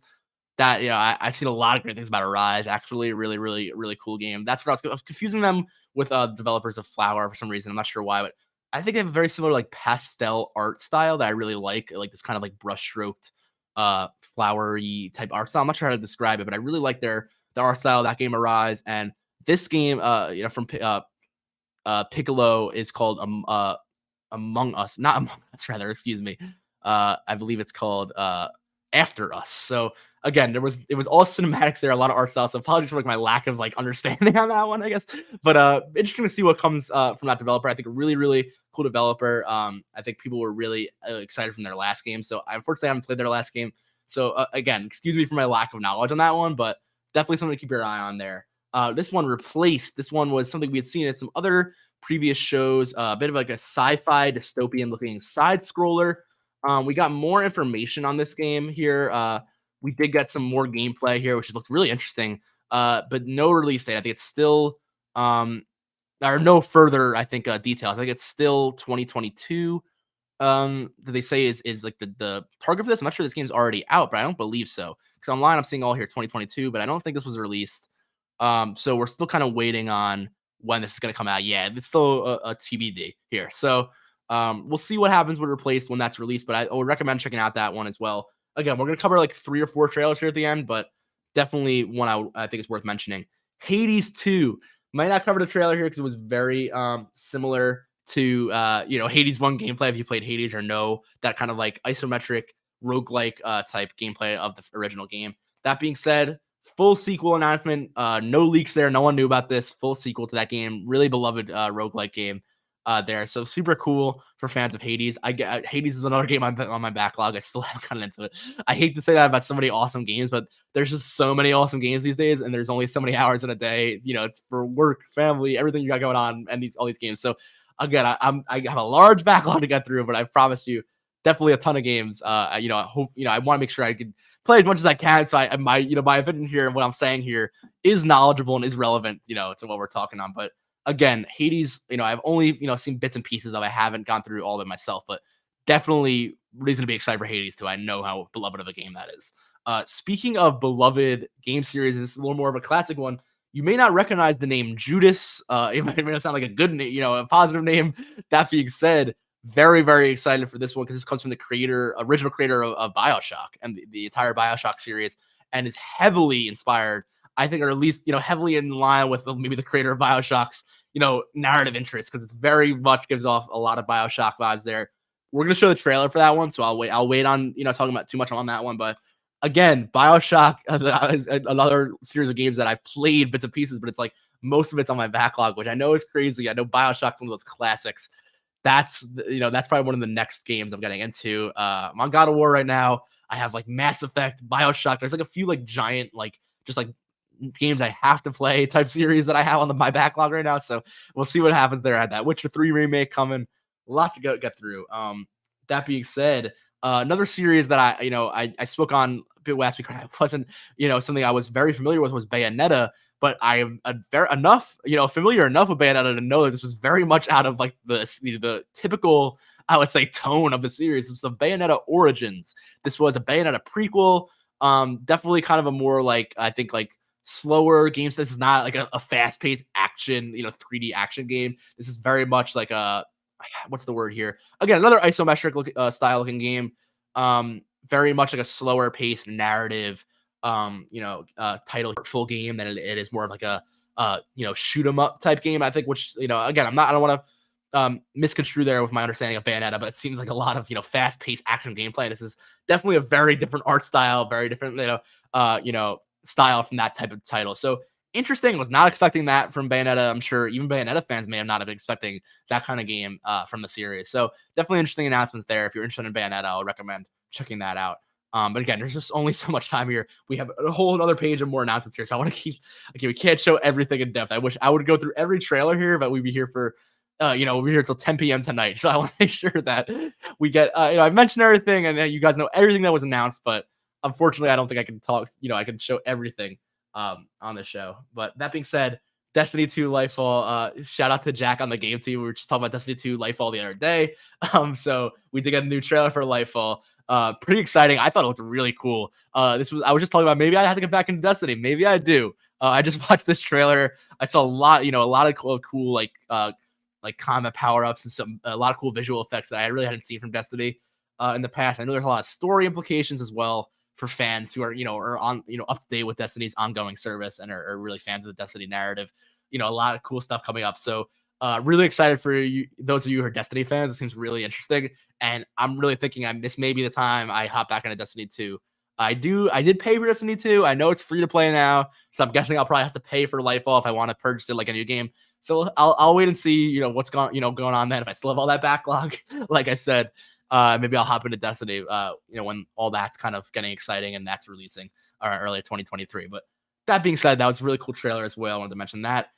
This one I really wanted to mention. I won't show the trailer here just because we did talk a lot about this last week, and this wasn't really any new gameplay for the game, only just a new cinematic. But I think it was really relevant. I really would recommend checking this out yourself if you're a Batman fan at all. But we talked about last week, unfortunately, or maybe this was 2 weeks ago.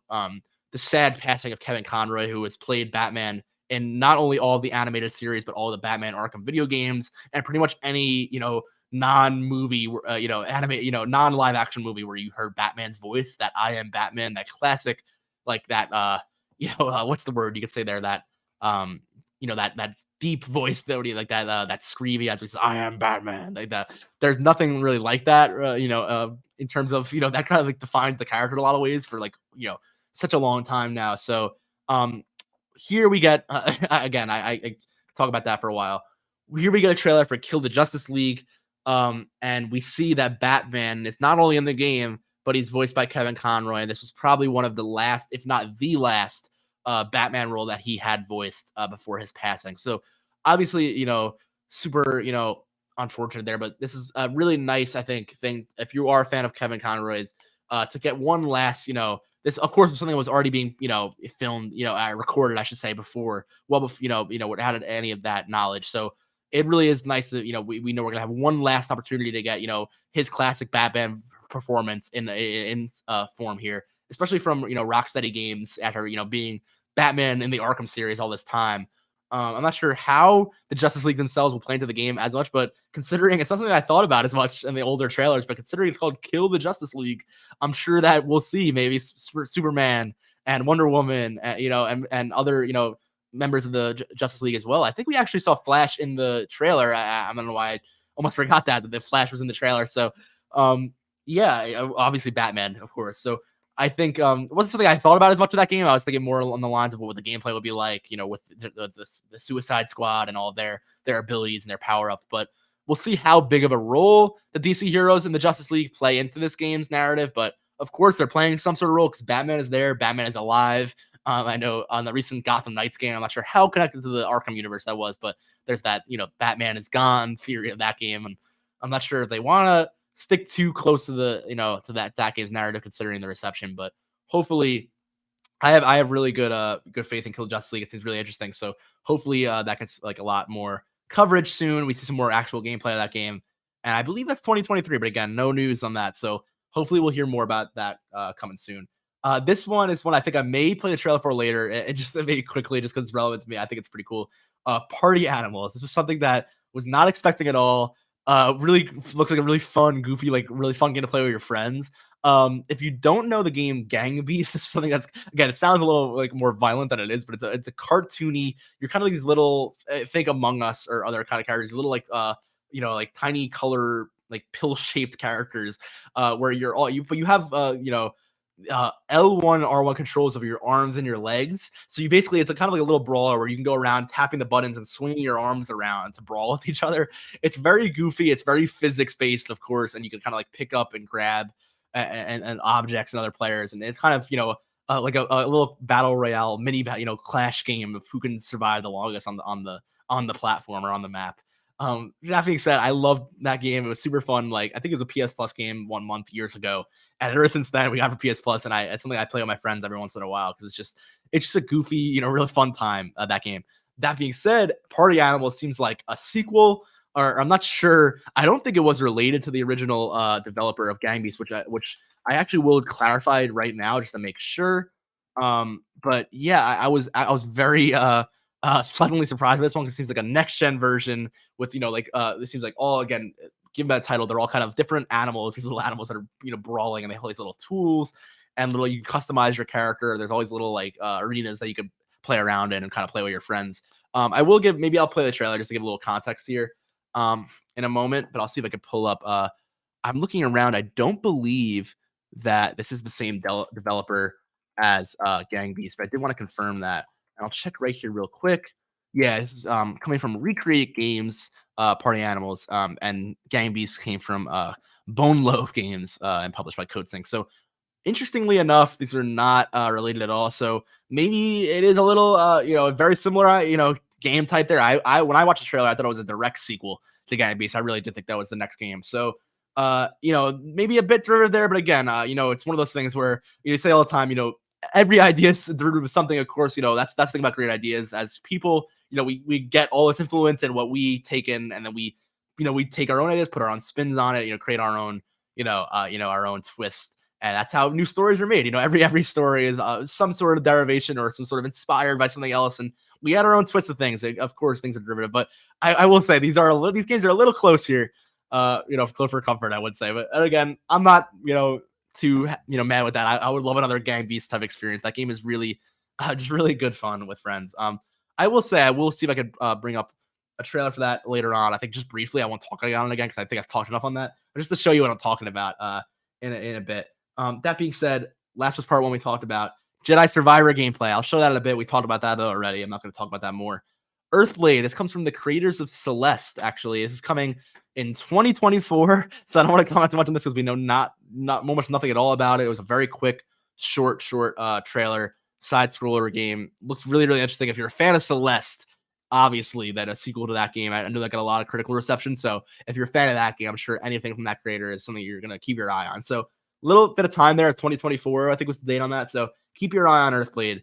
But that being said, Dune Awakening got some more gameplay here, really interesting as well. I have not too much else to say on this either. But if you're a fan of the Dune franchise, this actually looks really, really interesting. I know there's that game. I believe it's an like pseudo MMO. It's like Dune Spice Wars that came out recently. Dune Awakening, it looks a bit different. It looks like third person, kind of like action combat. I want to see a little bit more on how this game plays out, but very, very cool looking. Big one here. We'll get into the trailers. in a minute. And I think what I'm going to do is I may actually pull up some trailers as we go through these here, just so I'm not delaying those all to the end. Like I said previously, because I'm realizing here as we go through this list, I don't want to just double down on everything and show you all the trailers later. So I am going to pull up this Death Stranding 2 trailer, and maybe we'll go through really briefly one or two of the other things I mentioned, and then just move on from those. But here we got a 4K teaser here. It's about 4 minutes long. I'm not going to show the whole teaser, but I will pull that up in a moment on our other tab. So I'm going to actually transition here so I could present that nicely for you all. Give me 1 second here, and we'll get this Death Stranding trailer up on the screen. But I think it's worth putting up because I want to comment on this a little bit. And as I said before, it's probably better if we have the trailers in the background. As tedious as that may be, I think it's the way to go. I don't think you want to hear me talk about everything and then show everything again a second time. So here we go. Here, this is Death Stranding 2. First things first. Here we saw Sony. We saw New York City. I was like, oh my god, it's Spider-Man. I was so excited for that game, and I didn't think it was gonna happen. So I got really excited for a second. Of course, I saw the Decima engine. I saw the lines, and I was like, oh, it's Kojima. Never mind. Here we go, Death Stranding. But super, super, super exciting. Obviously, graphically, I mean, this is just ridiculous how realistic, of course, these graphics looks. I mean, every game these days, I shouldn't say every game, but every every new time I say like a AAA blockbuster that's going for like photorealism, it's really something else where we can get here with graphics and effects these days. It's really incredible. That being said, I will fast forward here a bit, just to kind of show off some else going on. So again, this is a 4 minute or so teaser. Really, really cool teaser. Again, working title here, Death Stranding 2. They said they may title it something else. Then again, here we go. We got Norton Reedus from the original game, of course. Here he has gray hair now. The character seems to be aged up a bit. No spoilers or anything for Death Stranding 1. Again, another backlog game where I've seen a bit of Death Stranding, but something I really have to get into. This was crazy. I'm not sure what's going on here, but I know a lot of people love the original story, love this trailer, so definitely a lot of positivity here. Super exciting stuff. Then again, this mech here, this drawbridge company mech, kind of reminded me of Armored Core, Metal Gear, along the lines of some older Kojima, related projects. It was really interesting to see that in Death Stranding. That being said, I have not much else to say here. So we got the cast there. We have Norman Reedus, Leia Seydoux, Elle Fanning. We saw those promos earlier that I covered on the Endless Report, where it's like who, what, why, and that was them teasing the cast. So here we got the full cast here: Shioli Katsuna and Troy Baker to round it out there. So really great cast. That being said, speaking of cast, we're gonna get into another game later on. I will have to show the trailer for that one because the cast was. I was completely unexpected. Just so many like Hollywood stars in this one cast. That being said, getting back here to the docket, as you can see, kind of going along with me here. After everything we went through, I think I do. I do want to move on. I don't want to jump back to anything as we've gone through a lot here earlier in the show. That being said, any of these trailers, again, Hades, Judas. Actually, I think that's the one we will show because I think it's really worthy of a new. It's a fresh game, never before seen, really worthy of a showcase. But other than these here, Bayonetta, Destiny, Kill the Justice League, Last of Us Part 1, of course, we've seen some of.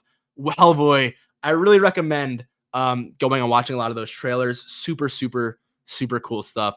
That being said, I think I'm going to pull up just a quick second of one or two of these trailers here. Just like, I really would be remiss if I didn't include some of that footage of both Judas and I think of that Hellboy game really as well. Because they're very two new titles, unique titles.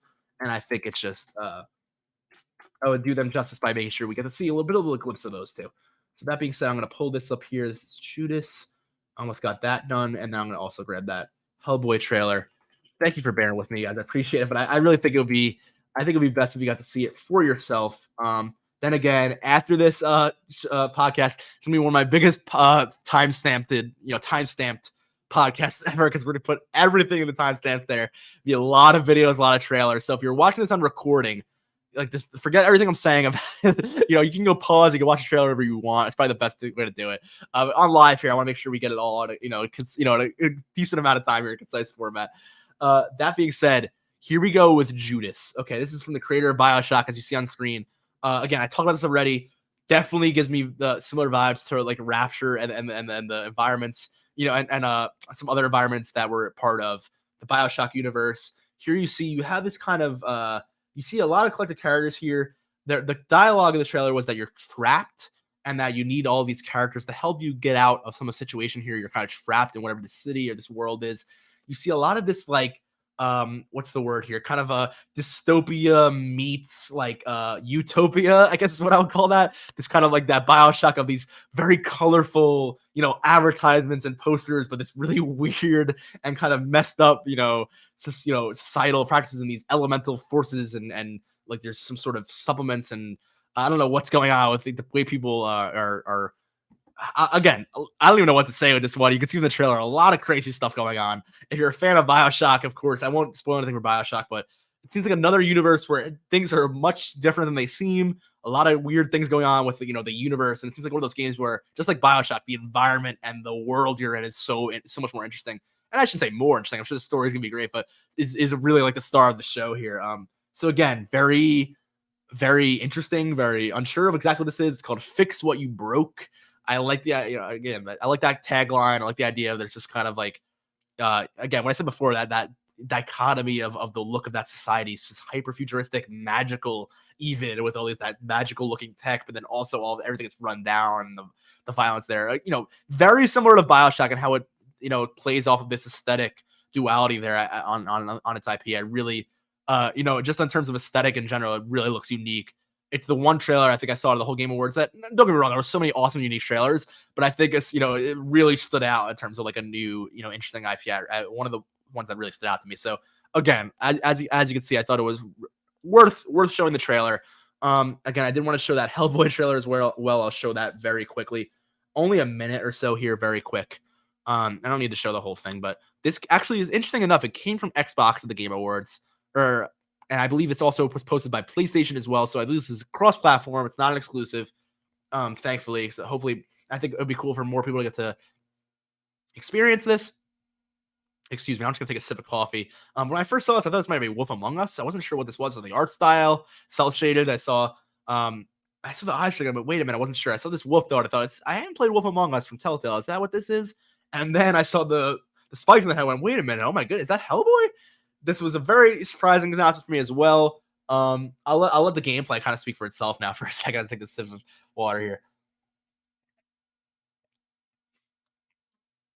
And maybe it's getting into it right at this moment here. But as you see, Hellboy, I was like, oh, wow, okay. He dusts off there. I love the cel-shaded comic book art style here. Very cool. Goes right into third-person gameplay, which I love. Please, I wish every trailer, obviously not every trailer has gameplay to show, but I wish every trailer that had gameplay gave me like at least this like 10-second snippet of just what it looks like to be in action, because that's what gets me excited about. Like, oh man, this is what actually I'm going to be playing as when I hold the controller, And again, that's something I may have criticized with the Star Wars Jedi Fallen Survivor, Jedi Survivor, rather. That game is tough to title after the first one. That being said, I don't think I'm even going to show that trailer because honestly, it looked great. There were some little teases there, especially for some Star Wars little things. They showed off the kind of the big reveal was that you can kind of power up your weapon to, in the original game you had your lightsaber, which was kind of your light sword. If you were thinking this in the terms of like Dark Souls, because the first Star Wars Jedi Fallen Order was really kind of like almost like a Dark Souls game in that sense. You had your campfires, you had your limited amount of weapon types and attacks, and it's very dodge based. Again, very much a Souls like in some ways, maybe not in difficulty, but definitely in design. And you can see in the new trailer here, we not only have the single lightsaber for like kind of like a light sword, you had the dual lightsaber that could become like a long staff or dual wielding. You also have now, which looked like Kylo Ren-esque crossguard, like that, those crossguard blades on your lightsaber. You can do that as well now. And then it looks like it becomes almost like a heavy weapon when you do so, almost like think of like a claymore, like a heavy sword, and what I would think of the Dark Souls iteration would be a two-handed weapon rather than a single-handed on the lightsaber. So I think it's really cool how they're implementing like Star Wars properties there, while also like making it a gameplay, section of light sword, heavy sword, dual, keeping it the simplicity of that gameplay system and really integrating into it. At least that was the what I assumed, and kind of like the gameplay glimpses of that. It was very brief. It looked like he was swinging it a little slower, and it looked like that. And I went, "Oh, that's really cool." Other than that, I didn't really have anything to show from there, so I didn't really think it was really worth throwing up the trailer, for too long. That being said, I will go back into slideshow mode here for a second. We did talk about Dune Awakening. We talked about Death Stranding 2. Immortals of Avium, I want to briefly cover. That was EA Originals game. kind of like a fantasy-based RPG looking game. I want to see if I had any notes on this. Magical. They call this a magical fantasy FPS.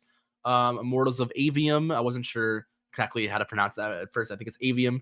And I think 2023, but no gameplay, nothing really surrounding it. So I didn't really have much to say about it because I didn't really know exactly what it was. I just got a title, I got a vibe from it. I saw some FPS brief gameplay there. I would definitely recommend checking out what was shown, but I wasn't really grasping 100% exactly the type of game it was, but I was interested for sure. So definitely keep an eye on that. That looks pretty cool. It's from EA Originals, so it seems like it's maybe an indie game that they're publishing. They're really interesting. It seems like an interesting idea. So I want to give the benefit of the doubt because maybe I just wasn't grasping it, but like seems really cool. So keep your eye on that one for sure. Let me move over here again. Still have a lot more on the docket. This is that second page.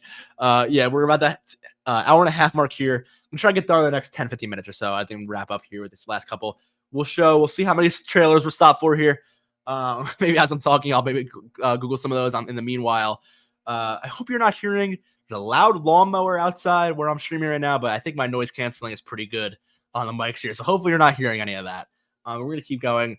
We saw a Tekken 8 trailer. I'm not going to comment on this too much because we showed that whole Tekken 8 gameplay footage from that Sony State of Play a few months ago. So I'm going to kind of let that speak for itself. If you haven't seen that already on the show, I would recommend going and checking out some of the Tekken 8 gameplay because this trailer was cool if you're a fan of the narrative as well. Tekken, there was more so narrative implications.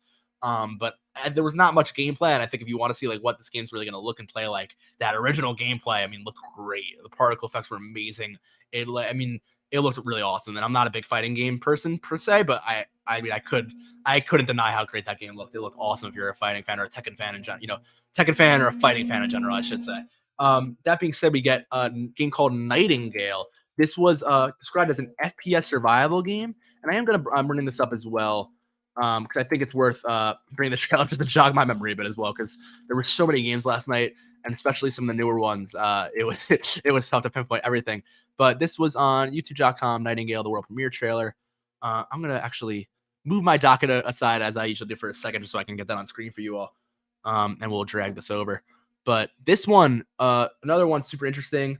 Again, I think there was definitely like some sort of fantasy influence here. And again, I'm getting an Old Spice ad, so I'll let that skip and I'll get onto it as usual. But here we go. So pulling this up now on screen, you'll be able to see it in a moment. Here is that game, Nightingale. This is from Inflection Games, presented with Intel, which that was interesting. I may kind of skim through this a little bit here, just because it is 2 minutes, and I do want to really brief. But game is based in 1889. I thought it was kind of almost like it's kind of like Tomb Raider-esque Indiana Jones type vibes. You're going into these tombs, and you uncover, some sort of mystical zombie magic, whatever that is. Excuse me. Excuse me for a moment. Got a little horse in my throat there, but a frog in my throat rather, a little horse there. But it seems really interesting here. It kind of gives me a vibe of almost like Ark Survival Evolved. At first, I wasn't sure what this was. I thought it was maybe a narrative game. The more it expanded here, you saw this was a survival game. You can create. There's base building. There's exploration with all these kind of like they said like eldritch creatures and like fairy tale like horror type creatures. But you can fish. You can like mine for resources and farm. You can create these really intricate looking bases, which is very interesting because I love how like actual architectural that base building system was.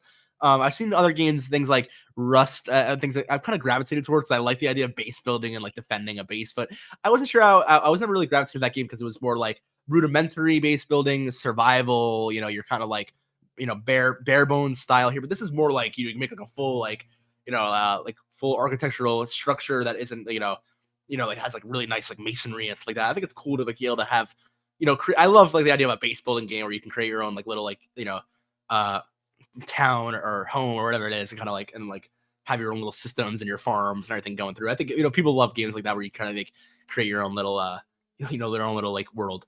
But that being said, I think it's really cool. I think it kind of reminds me of Ark Survival Evolved, but like a fantasy edition rather than like a dinosaur, medieval edition, or not, not medieval, prehistoric edition. That being said, really cool. I thought it was interesting that it said powered by Intel graphics. So bit of a sponsorship made from that new Intel GPU that they got going on. So I thought that was kind of interesting, but just an aside there. But other than that, on that one, I had not much else to say on Nightingale. I thought it was really cool. I thought it was worth showing the trailer just because of that kind of like survival aspect of it. It kind of caught me off guard. That being said, we have a few more here. We have Baldur's Gate 3, which I don't think we're going to show a trailer for, but that kind of goes without saying there. If you're a fan of the Baldur's Gate series, definitely check that out. Wayfinder. This is what I'm not going to show the trailer for you because we're running. I want to get through here this last 10 minutes. That being said, all these trailers are going to be in the description as I mentioned them. So timestamped, you can go down from the mention and you can watch that trailer. That being said, if you're seeing that now, maybe you got another open tab, another tab or something.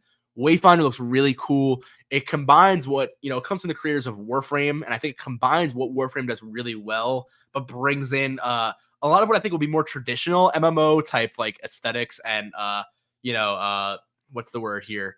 I guess, like more like a fantasy, aesthetic, I guess. It's kind of like there's more again, like I said, fantasy elements here. There actually are still guns I've seen in some parts of the trailer, but it's more so mystical, magic, fantasy type RPG, like a traditional kind of MMO experience. But I do think it's great how Warframe kind of it definitely is an MMO. And at the time when it came out on console, MMOs and consoles weren't really something you ever heard of before. Of course, with things like Final Fantasy 14, with Elder Scrolls Online, with some live service games that almost get close to almost being an MMO. Destiny was kind of the first game where they even said before Destiny came out, they were like, it's a non-MMO MMO. Like it was, a lot of live service games kind of played around with that as well. But Warframe definitely fit that description, and I think bringing it to like the fantasy elements and also incorporating a lot of that futuristic, technology stuff that Warframe does really well. I think it'd be a really interesting IP. So definitely look out for that one. I think Warframe does a great job with that kind of stuff. Sure, it'll probably be free to play. I believe it's coming out next year, but I'm not sure the details on the free to play versus the chart, but I don't think there's any details on that so far, so we'll have to wait and see. This one, Diablo 4, I was thinking about including. I don't think we're going to include the trailer just because it was a full cinematic. Really, really, impressive cinematic, though. That being said, really, really cool cinematic if you're a fan of the Diablo series, for sure. I think I recommend watching it, but no new gameplay. That being said, we get a release date, though, which is what Diablo fans were looking for. That's June 6th of next year, 2023. This one was a rumor, kind of got leaked.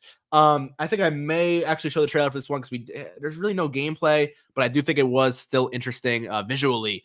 And this one was Horizon Burning Shores. So as I pull up that gameplay trailer, I want to talk about just on kind of the context and the details of this DLC. So when I first saw this announcement, it was very interesting. Was expected though. That was one of my predictions last week. I think Horizon DLC.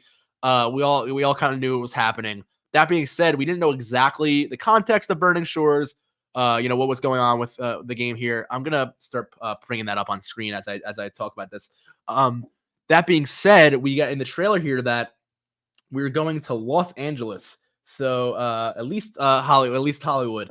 I'm not sure if the entirety of this is. So I'll throw this up here on the screen. It starts off with Aloy flying. I'm sorry, I do not know the name of this particular pterodactyl-like dinosaur, but I do know that you can fly this in the main game, specifically towards the later game, I believe. So very, very cool. You probably there's probably some story context that you can now fly and explore other lands a little bit easier.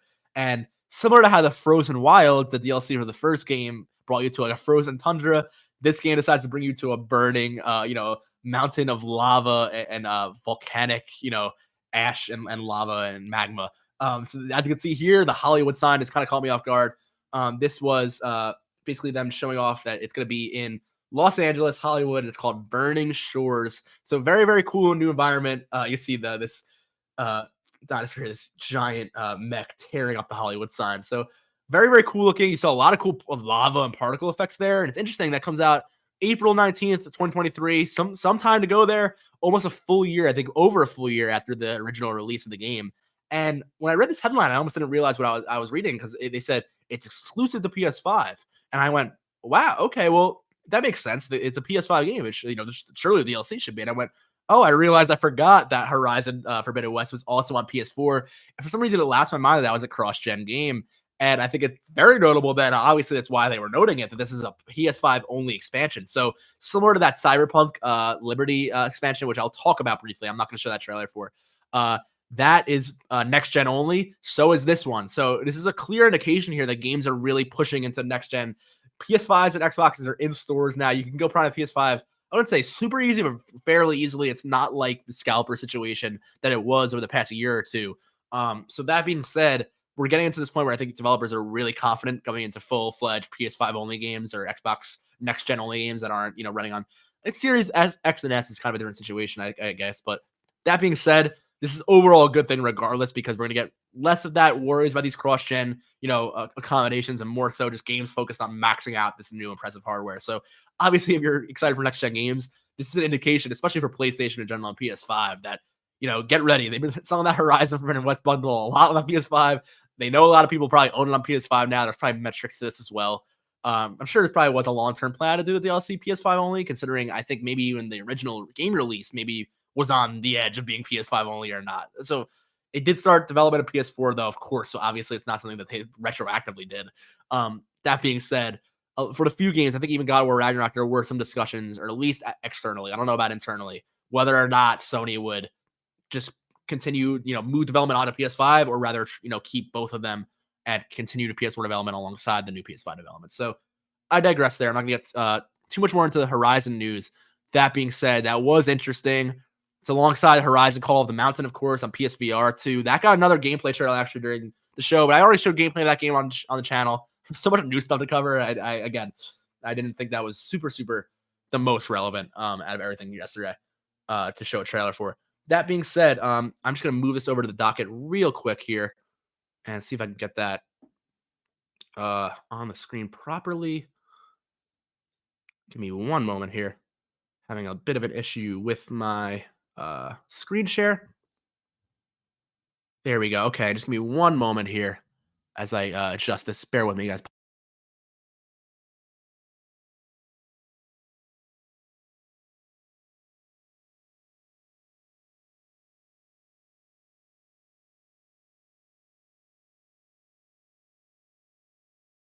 All right, sorry for the delay with that.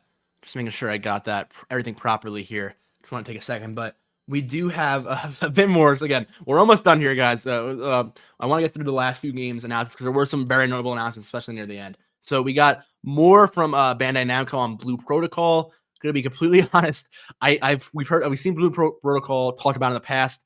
I don't know, I don't have a lot of context for that game. It is an RPG.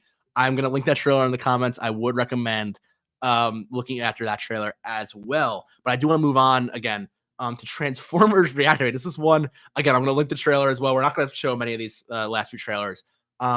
This was one where I saw it and I went, oh my goodness, this is a new Titanfall game. We saw a mech. I thought, nah, it doesn't really look like that. But then we saw it powering up from the like booting up from inside the cockpit of what I thought was being inside a Titanfall mech. And I said, oh my goodness, is this a new Titanfall sequel? It's something new from Respawn.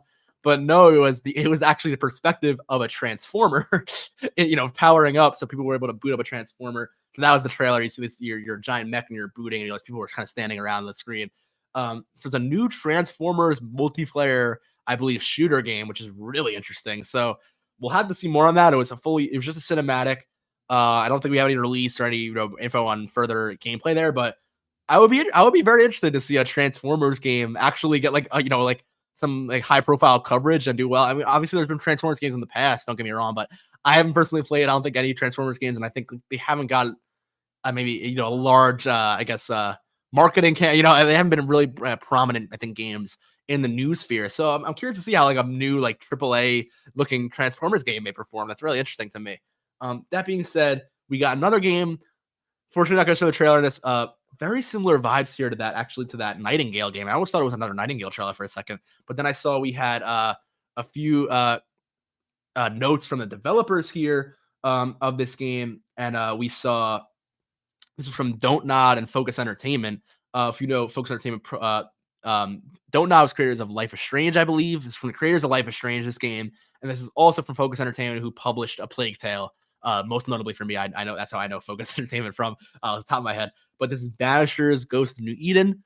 It looks to be a third person, another third person kind of looking survival type narrative looking game. It seems again very very similar vibes to Nightingale. Actually, that gameplay we showed earlier, kind of you're kind of going out into this wilderness. There's some sort of fairy tale, nightmarish looking creatures that may be out there.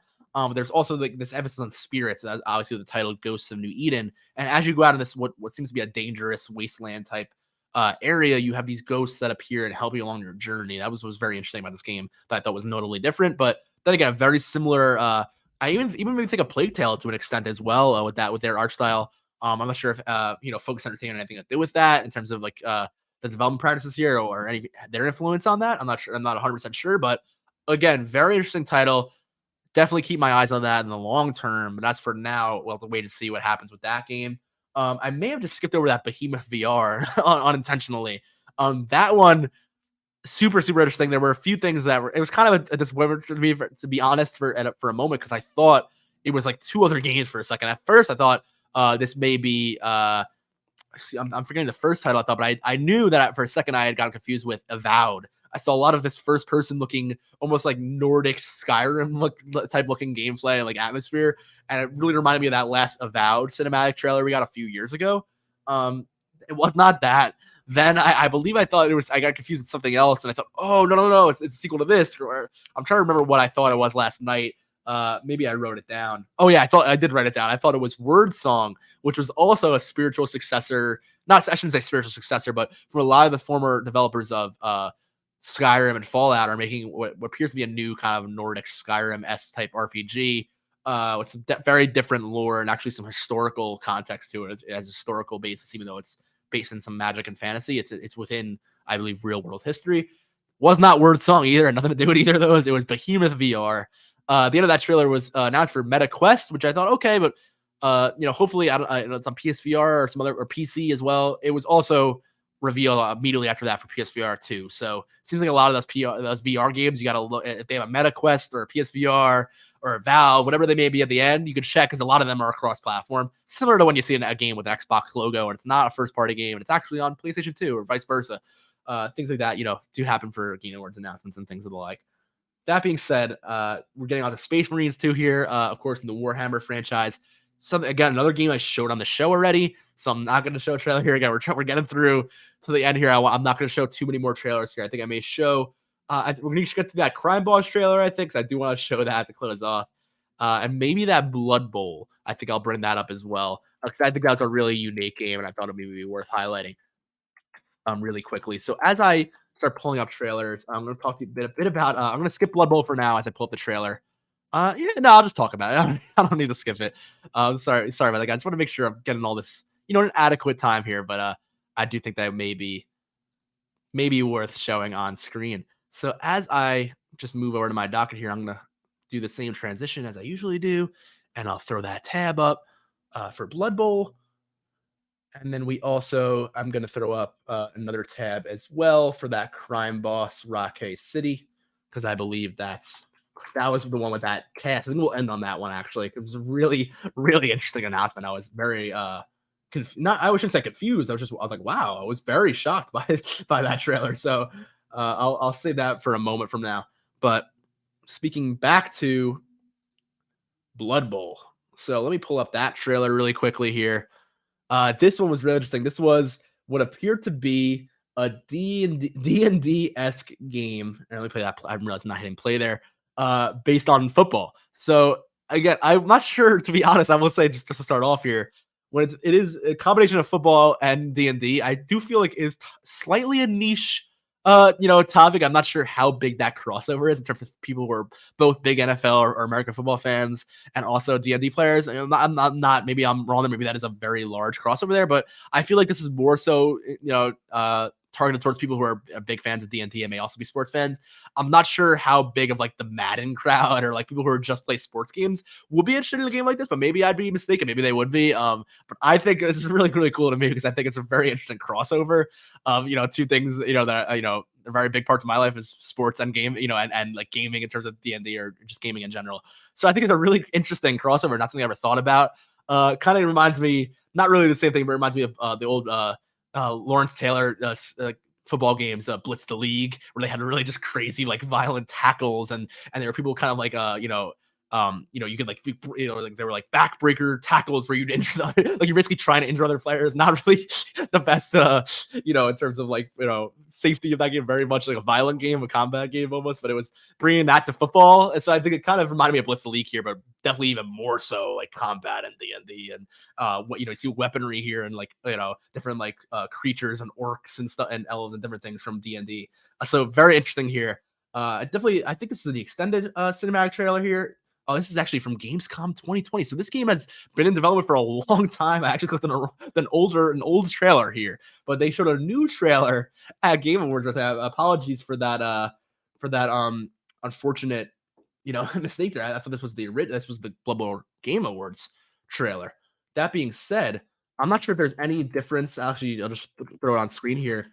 I don't mind just showing you just because I thought that was the same trailer as last night, but this is the trailer we're actually looking forward to. Or we have an advertisement here in front of it for I believe Diablo, or maybe this is just Honda. Okay, but we do have the actual trailer here, which I will play really quickly if this YouTube ad will allow me to skip. It seems to be telling me no, as you see that I'm clicking skip. Either way, this was last night's Blood Bowl announcement. Apparently, I am late to the game on Blood Bowl as it shows there. But this was the first time Blood Bowl last night, and I was really, pleasantly surprised with this combination. I thought it was really a funny trailer because I was confused about why they weren't showing this part where they had an orc coach come in and kind of yell at his players for messing up the game. Kind of, reminded me of old, football halftimes, coach coming in and talking to the team when I played football. But I just thought it was really interesting combination of topics. I'd never seen the original Blood Bowl trailers, I guess, in the original Blood Bowl. So to see this Blood Bowl 3 coming, to, I believe, Xbox as well as PlayStation, this is in February of next year. I think February 23rd, if I'm not mistaken. I'll see if they had it at the end here. Again, I apologize for not showing the right trailer. I just thought that I looked at Blood Bowl trailer. I did not think there would be another one from previous years. So that's my mistake there. But as you see, that was, that's about it for Blood Bowl there. Coming up on that 2-hour mark, we have one more, I think, trailer I want to show here. So I'm going to get back to that list for a second, briefly talk about the rest of those. But I think we're going to finish on that Rocket City trailer. So as we're back here, of course, we're done with Blood Bowl there. We have Crash Team Rumble. I want to talk about this really briefly because it's something that really could just perplexed me, to be honest, to be completely honest. And I don't like to be too negative on the show. I'm usually, I'm most things gonna be excited. I don't think I'm usually, try to be too negative on game announcements, of course, especially why would I be, negative about a new, exciting game. But this one, to be honest, I was kind of confused what the intentions were for this. Again, if you're a big Crash fan, forgive me for questioning Crash's ability to stand on his own, maybe, but this game really looked to me like one of the any number of games now that I see with things like multiverses or Rumbleverse. And again, those two games are not similar in terms of gameplay at all. Knockout City is another one where I think I'm throwing in here to the Rumble because this was a third-person action Rumble game. I think those latter two, Knockout City and Rumbleverse, more play into that. But it's just with Crash characters, and it's a small Rumble game. I think it looks very fun, don't get me wrong, but I wonder, with everything these days, especially with there being so many other of these types of games right now, and them all relying on the live service approach. Think of a game like Fall Guys or like the games I just mentioned where, they're great and they're really fun, but then unfortunately the player base kind of gets stagnant. And what they do is, they every month there's new activities, there's new skins. It could be new, a character from another franchise. Obviously, Fortnite is the king of, doing that. Bringing all that together in that multiversal way. But a lot of games now, you see, with all these like you think of like ensemble fighting games, ensemble games. So they bring in other IPs, and I'm not saying you have to be a multiverse game or an ensemble game to make a combat Rumble game at all. I'm not saying that, but I do think that with the way, and no offense to this game, but with what it was, and I think the saturation of so many games like this at the moment, I'm not sure if the Crash audience is enough to make this a really huge game when there's so many other similar, I think, Rumblers out there with like a lot of other characters that people may want to play as, not just the base Crash characters. And maybe there's more to the story here than I'm giving it credit for. So, but I do think that was a little, not sure. We'll see how that game, finds, its niche there, finds its audience, but we'll have to wait and see on that one. This is another game that has been delayed, I think, a lot. Lords of the Fallen. This is, of course, the sequel to the original Lords of the Fallen, or Lords. I'm not sure of the exact change here, but the Lords of the Fallen 2 was then, post-edibly kind of just renamed as a reboot, the Lords of the Fallen, without the sequel on the back of it, and kind of so they showed some gameplay there. Or kind of more of a cinematic trailer. I wasn't, unfortunately, I wasn't super enthused with the first Lords of the Fallen game, to be honest. So, given a little bit of my bias there, and then a little bit of what I've seen, previously on this game, I wasn't too super excited with the trailer last night. But I would recommend, if you're not familiar, check it out. Maybe it's more up your alley than it is mine. It looks like really interesting fantasy action. Think Souls-like. Think bit of an RPG, but again, a bit again, I would think I would have to say watch the trailer for yourself. I'm not sure if they showed much gameplay there, but I don't know too much else to say. Much more else on that one. Again, I mentioned Cyberpunk Phantom Liberty. They did announce a trailer there that Idris Elba will be the new kind of celebrity joining the cast. Of course, we have Keanu Reeves, Johnny Silverhand, the character he plays in the original game. Now we have Idris Elba playing a brand new character as well. I think it's pretty interesting there to get another, blockbuster, like for lack of a better term there, high level, like, film and TV celebrity, acting in video games. I think it's very interesting. Of course, we have Armored Core 6, which is a big, I think it was actually rumored online. This maybe was leaked, unfortunately, but for fans or the Armored Core series, this was a very, bit of a surprise, really a welcome one for sure. With everything going on at the time. We also had Wild Hearts as well. A lot of excitement around this one. Again, I'm not too well versed in exactly the nature of this game. I know it's another EA Originals game, so definitely look out for. Definitely give me a more definitely more. I saw a lot of like dragon combat, third person action here, but in like big boss battles, and like kind of like things like that. But there were also some gunplay and like cannon stuff, so it looked like almost like a third person shooter combined with some melee combat and like Souls like almost like boss battle stuff. Definitely super interesting. Definitely would check that one out if you're interested in that at all. But I'm gonna move over here to the trailer for Crime Boss Rocket City, and I'm gonna let it speak for itself. I mentioned a few times there's a really star-studded cast. I was very shocked to see a lot of these names here. So I'll just let it. I think I'll just let it play out in the background for a moment, and maybe I can make that full screen actually, if I can figure out how to do that full screen. If we have all of our full screen shots here, maybe not, but that's all right. If not, I'm just gonna let this play full screen, and I should just step to the side for one moment. I'll be right back in a moment.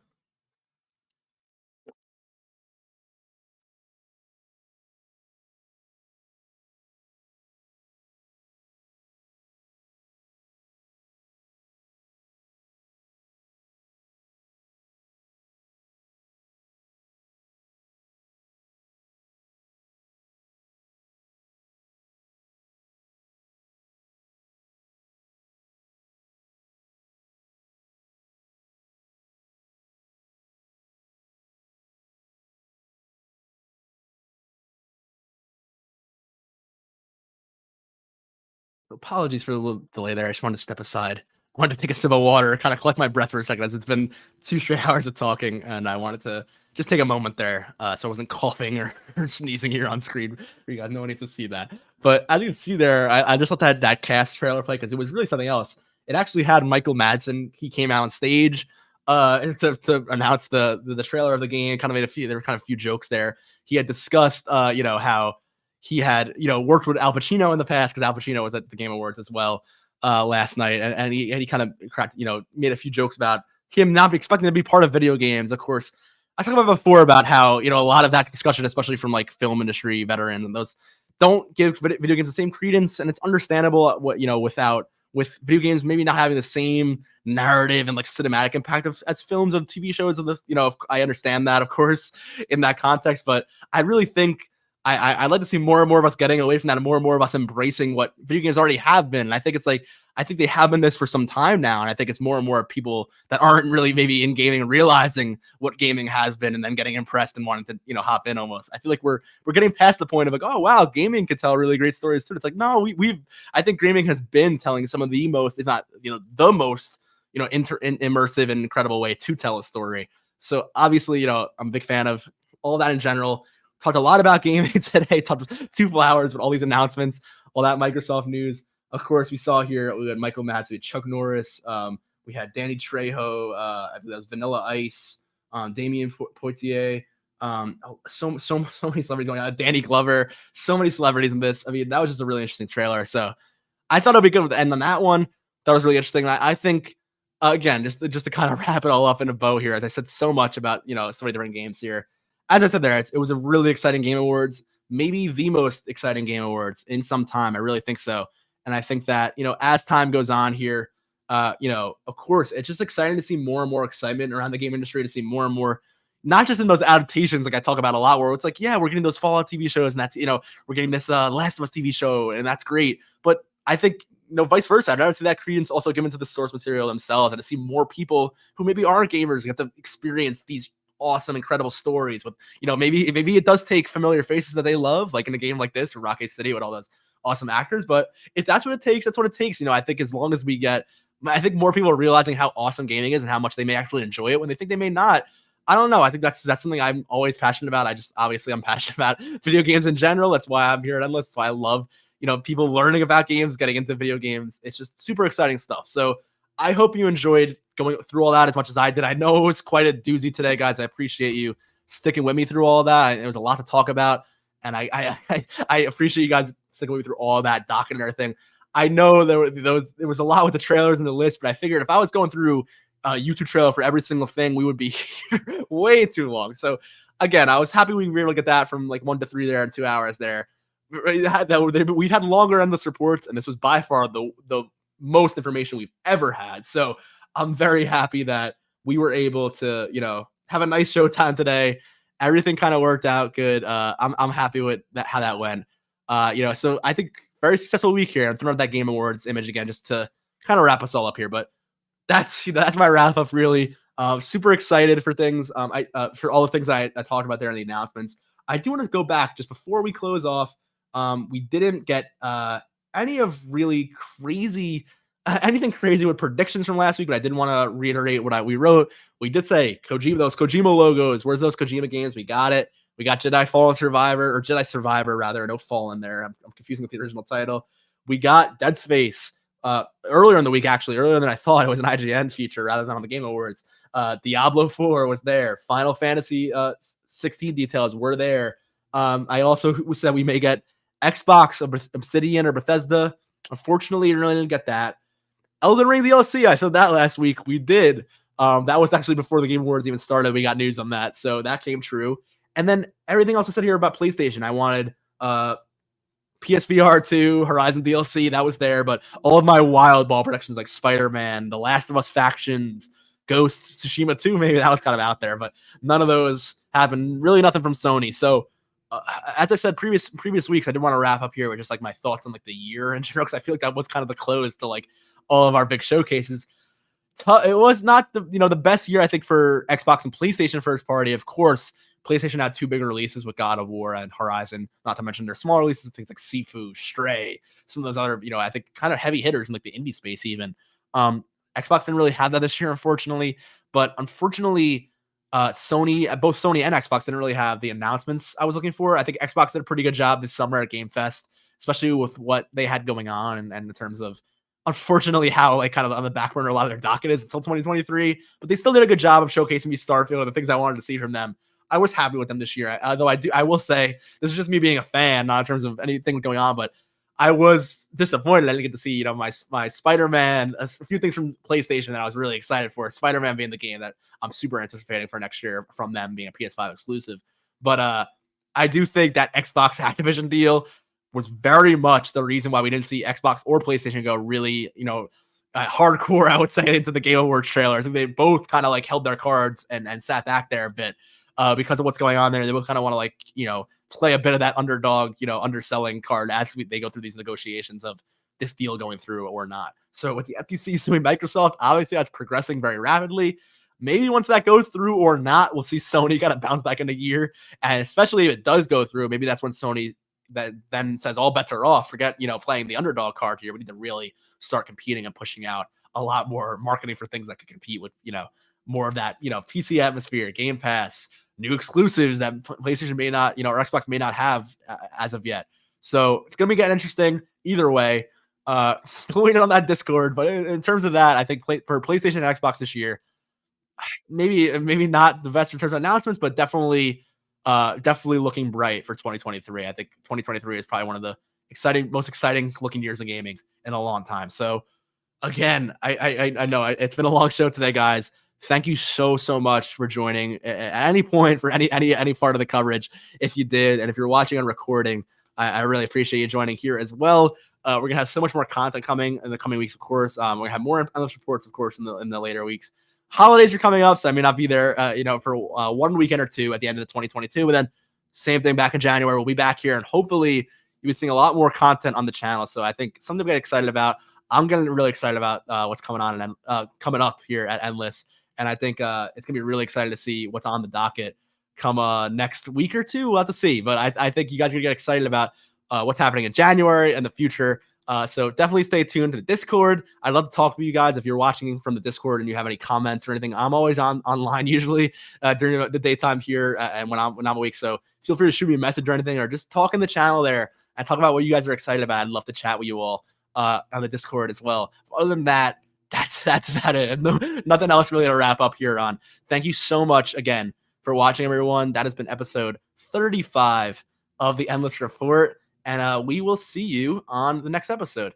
So I'm going to bring our screens up here. I realized I was in the corner there the whole time. So I just want to say thank you first and foremost, right to the camera here. And I will see you all next week. All right. So that's about it for me. Take care, everyone. Bye-bye.